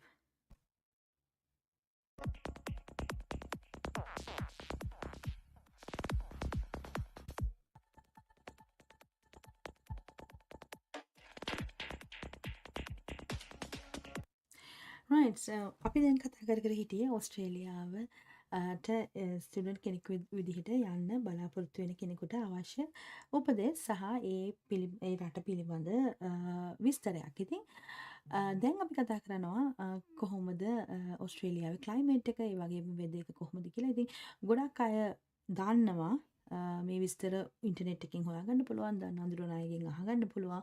ඉතින් ගොඩක් අය මේ විස්තර already දන්නවා. නමුත් ඉතින් මම විස්තර කරන්නේ මොකද ඔබට දන්නේ නැති කෙනෙක් ඉන්නවා නම් මේ විස්තර වැදගත් වෙයි. ඔබ ඩිසිෂන් එකක් ගන්නකොට. ඒ කියන්නේ අපි තීරණයක් ගන්නවා කොයි රටටද යන්නේ කිව්වම මේ රටවල වල තියෙන විශේෂ දේවල්, ඒ වගේම ඔබගේ අනාගතය හදාගන්න පුළුවන් අවස්ථා තියෙනවද, කොහොමද ඒගොල්ලන්ගේ employability opportunities, ඒ වගේම ගොඩක් දේවල් අපි විස්තර ඉතින් හොයලා බලනවා. ඉතින් ඒ විස්තර දැනගන්න තමයි මම හැමදාම ඔබත් සමග සම්බන්ධ වෙන්නේ social media live තුලින්. ඉතින් අපි කතා කරා අද දවසේ UK ගැන කතා කරා, ඒ වගේම UK යුනිවර්සිටි එකක් ගැන කතා කරා. දැන් මේ කතා කරන්නේ ඕස්ට්‍රේලියාව ගැන. ඉතින් ගොඩාක් විස්තර තියෙනවා කියන්න. ඉතින් රැඳී සිටින්න ඔබට අවශ්‍ය නම් ඔබ පිටරට අධ්‍යාපනය සඳහා සූදානම් වෙන කෙනෙක් නම්, එහෙනම් එහෙම නැත්නම් ඔබේ දරුවාව ඔබ සූදානම් කරන්න හිතාගෙන ඉන්නවා නම් පිටරට අධ්‍යාපනය සඳහා, ඉතින් කෝල් එකක් දෙන්න. මමත් මගේ කාර්ය මණ්ඩලයත් සැදී පැහැදී සිටිනවා ඔබට සියලුම උපදෙස් ලබා දෙන්න. අපි කීයක් උතය කරන්නේ නැහැ ස්ටුඩන්ට් වීසාස් වලට. ඉතින් ඒ ගැන වැඩි විස්තර දැනගන්න කෝල් එකක් දෙන්න. නැත්නම් අපිව හම්බ වෙන්න පුළුවන්. අපි මාළඹේ අපේ ඔෆිස් එක තියෙන. ඉතින් විස්තර දැනගන්න එන්න. ඒ වගේම ඉතින් දැන් අපි කතා කර හිටියේ ඕස්ට්‍රේලියාව ගැන. ඕස්ට්‍රේලියාවේ කොහොමද ආර්ථිකය, වගේම ඒ ටෙරිටරිස් ගැන, ඒගොල්ලන්ගේ හිස්ටරි එක ගැන මොන වගේ දේවල්ද ඔබට අත්දැකීම්. මොකද පිටරට අධ්‍යාපනය සඳහා යනවා කියන්නේ අධ්‍යාපනය පමණක් නෙමෙයි ලබන්නේ. ඔබට ලබන අත්දැකීම, ඔබගේ ජීවන රටාවන් වෙනස් වෙනවා. ඔබගේ සිතුම් පැතුම්, ඔබගේ අනාගතය වෙනස් වෙන තීරණාත්මක අවධියක් වෙනවා ඒක. මොකද පිටරට අධ්‍යාපනය ගොඩක් අය ලබා ගන්නේ ඒ අධ්‍යාපන සුසුකම් විතරක් නෙමෙයි. ඊට එහා බැඳුණු ගොඩාක් දේවල් ඔබ ජීවිතයට එකතු කරගන්නවා. ඉතින් ඒ නිසා යන්න කලින් මේ රටවල් ගැන විවිධත්වයන්, ඒ වගේ තියෙන හොඳ සහ නරක දේවල්, ඒ හැම දෙයක් ගැනම දැනුවත් වී යන එක හොඳ නිසා තමයි. ඉතින් හැමදාම මම ඔබ හා සම්බන්ධ වෙන්නේ. මොකද දරුවන්ට අවශ්‍ය උපදෙස් ලබා දීම අපේ යුතුකමක් සහ අපේ වගකීමක්. ඉතින් ඒ නිසා ඔබට මේ හැම විස්තරයක්ම දැනගෙන මේ රටේ මෙහෙමයි මෙච්චරක් විතර වේදම යනවා, මේ විදිහට තමයි ජීවත් වෙන්නේ, මේ රටවල් වල තියෙන අනිකුත්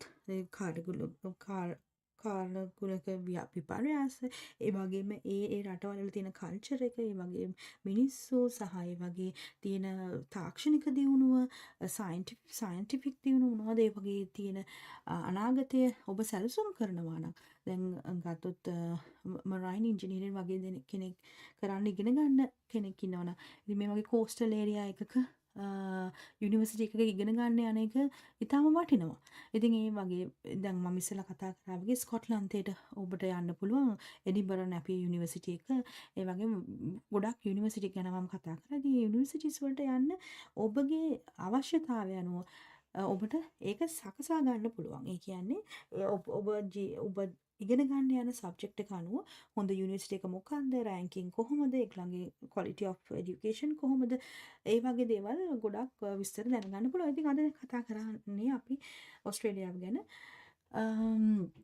ඉතින් ඔබට මගේ Facebook එකේ ගියොත් මගේ මීට කලින් වීඩියෝස් බලන්න පුළුවන්. ඉතින් හැමදාම වගේ මම ඔබට අවශ්‍ය තොරතුරු අරගෙන එනවා. ඊට අමතරව මොනවා හරි දෙයක් දැනගන්න තියෙනවා නම් ඔබට පුළුවන් මේ නම්බර්ස් වලට කෝල් එකක් දෙන්න.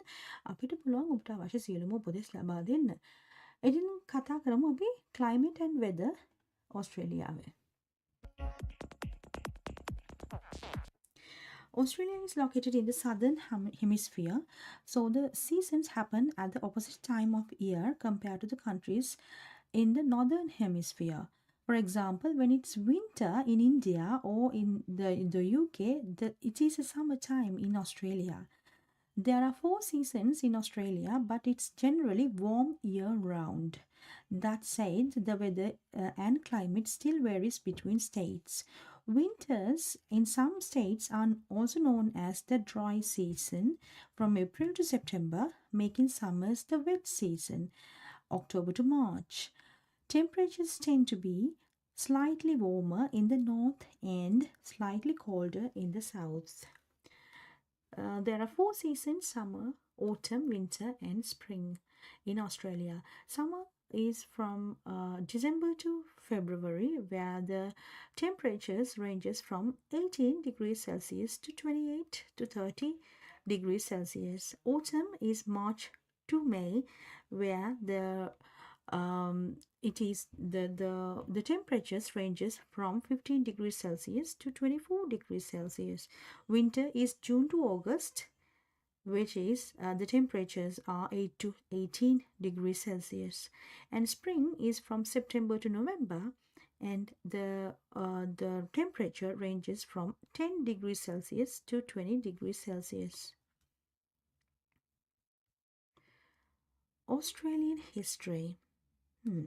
Australia has only been an independent country since 1901, but its rich cultural history dates back to long before Australian Federation. Right, so this is Australian history. It's very important that you know about these countries' history, because then it's fascinating, isn't it? Okay, let's see. Pre-colonial Australia before 1606, Australia's indigenous Aboriginal population settled in Australia, traveling from Southeast Asia between 50,000 and 65,000 years ago. The Aboriginal people created multiple communities across the country. Each community evolved into complex societies with their own traditions, forms of government, and art. Some of these Aboriginal music, artistic, and spiritual traditions are among the longest surviving traditions in the human history. The the Torres Strait Islanders arrived from Papua New Guinea in 2,500 years ago, settling in the Torres Strait Islands and Cape York Peninsula. They created communities and traditions different from Aboriginal Australians. 1770, James Cook arrives in Australia. James Cook charted the east coast of Australia for Great Britain, then returned to London, proposing British settlement in Botany Bay, the future location of Sydney. 1788, British ships arrive in Botany Bay. Britain established its first penal colony in Botany Bay, Australia. Britain maintained penal colonies in Australia until the late 1800s. More colonists followed and settled across Australia in the years following. British settlement impacted Indigenous ways of life across the country through introduced diseases, conflict, and dispossession of traditional lands. 1850s, the Australian Colonies Government Act. This landmark piece of legislation granted representatives constitutions to New South Wales, Victoria, South Australia, and Tasmania. The colonies wrote forward-thinking constitutions which produced democratically progressive parliaments for the period. 1851, the Australian Gold Rush. Edward Hammond Hargraves discovered gold near Bathurst in New South Wales.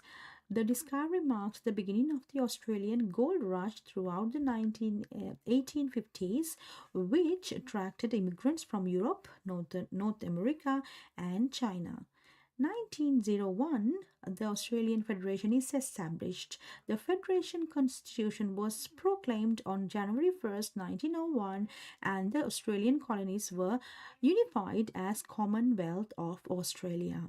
1957 to 1973, the Indigenous Civil Rights Movement, and then 1995, the Aboriginal Land Corporation is established. In 1999 to 2003, Australia leads multiple peacekeeping missions. 2010, Australia's first female Prime Minister.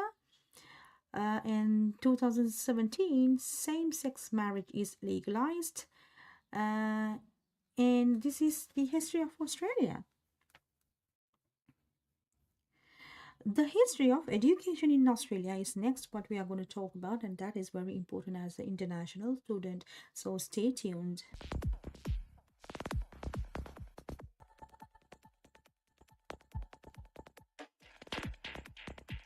The history of education in Australia begins long before the Australian Federation was established. Over 200 years ago, as the colonies grew in size and strength, the first schools were established in New South Wales where children of all ages were taught. After community schools expanded across the colonies, Australia adopted a more regimented school system. Private schools with religious denominations started cropping up the mid 1800s, and the first grammar and high profile private schools were established. By 1850, many Australian colonies introduced compulsory public education for Australian children. As Australia's population and economy continued to grow, there was a need for higher education in Australia so that young students could complete their education without traveling back to Europe or North America.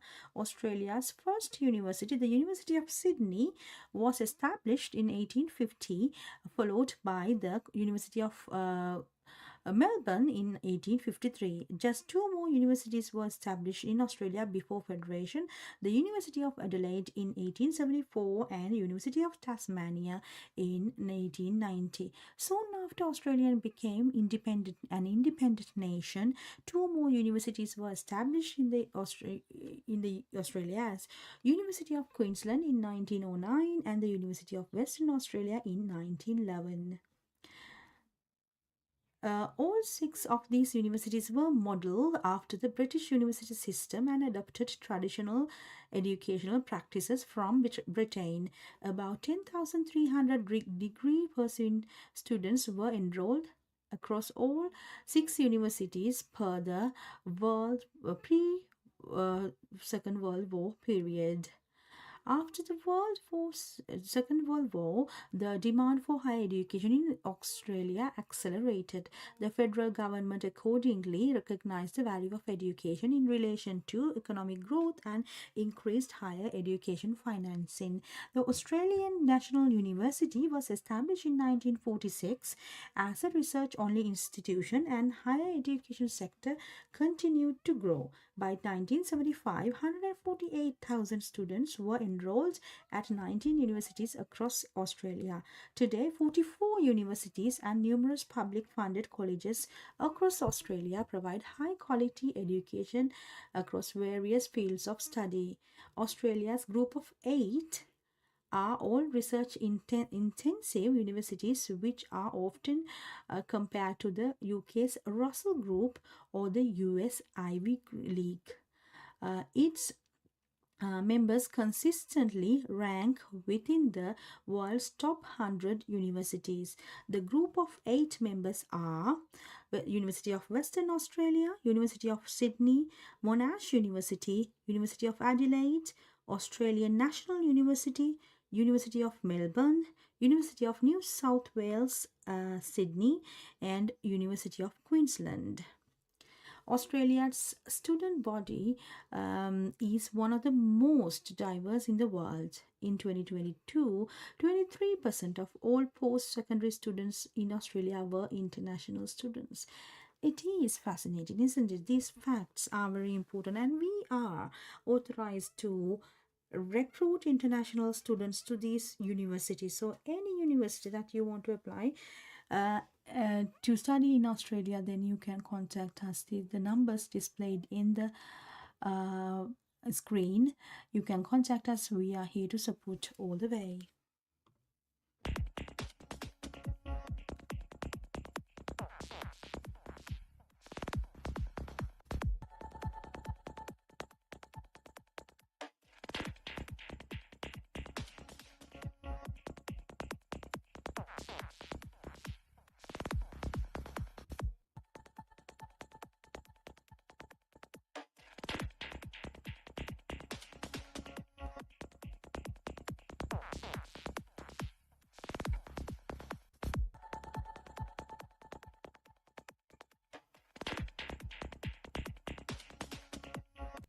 Let's learn about the Australian economy. Australia is a highly developed country with a thriving mixed economy.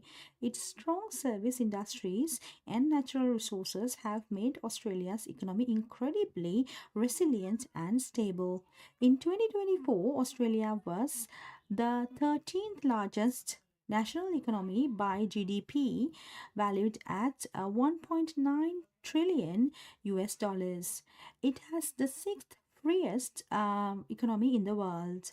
Let's look at the Australia's industry and service sectors to better understand the economic stability of Australia. Mining.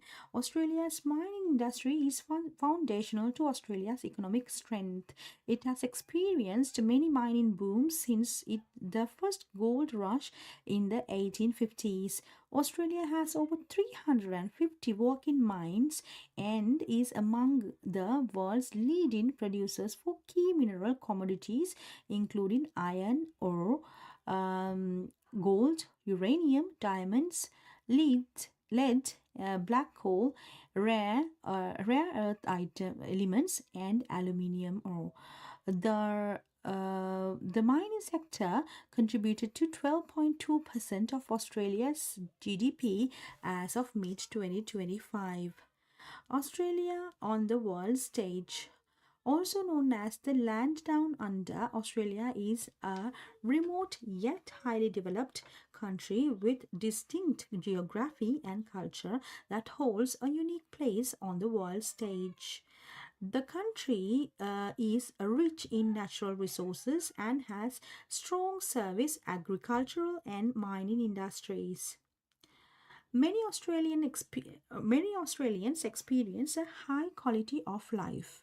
Culturally, Australia is known globally for its vast outback, show-stopping national parks, lively beach culture, and outdoorsy lifestyle. With a population density of 3.35 people per square kilometer, Australia is one of the least densely populated countries in the world. Australia's exceptional way of life has made it popular destination for films and TV shows. Also, Australia has made a significant contribution to arts and culture all over the world through its music, literature, and arts. Australia is a member of several international organizations, including ASEAN Regional Forum, Asia Pacific Economic Cooperation, the Group of 20, the Organization for Economic Cooperation and Development, the United Nations, the World Bank, the World Trade Organization. Right, so that was about Australia. So that's interesting, isn't it? Okay, so the summary about Australia is international students choose to study in Australia because of its outstanding higher education system, the generally high standards of living, and the vibrant, welcoming Australian lifestyle and culture. Australia is made up of 6 states and 2 territories. Each offers access to different lifestyles as well as educational opportunities. The Australian states are New South Wales, Queensland, South Australia, Tasmania, Victoria, and Western Australia. The Australian territories are the Northern Territory of the Australian Capital Territory. Australia's group of 8 universities are often compared to UK's Russell Group universities and consistently rank within the top 100 universities in the world. Right, so that was about Australia. You're with Asiri Pereira, asiripereira.com.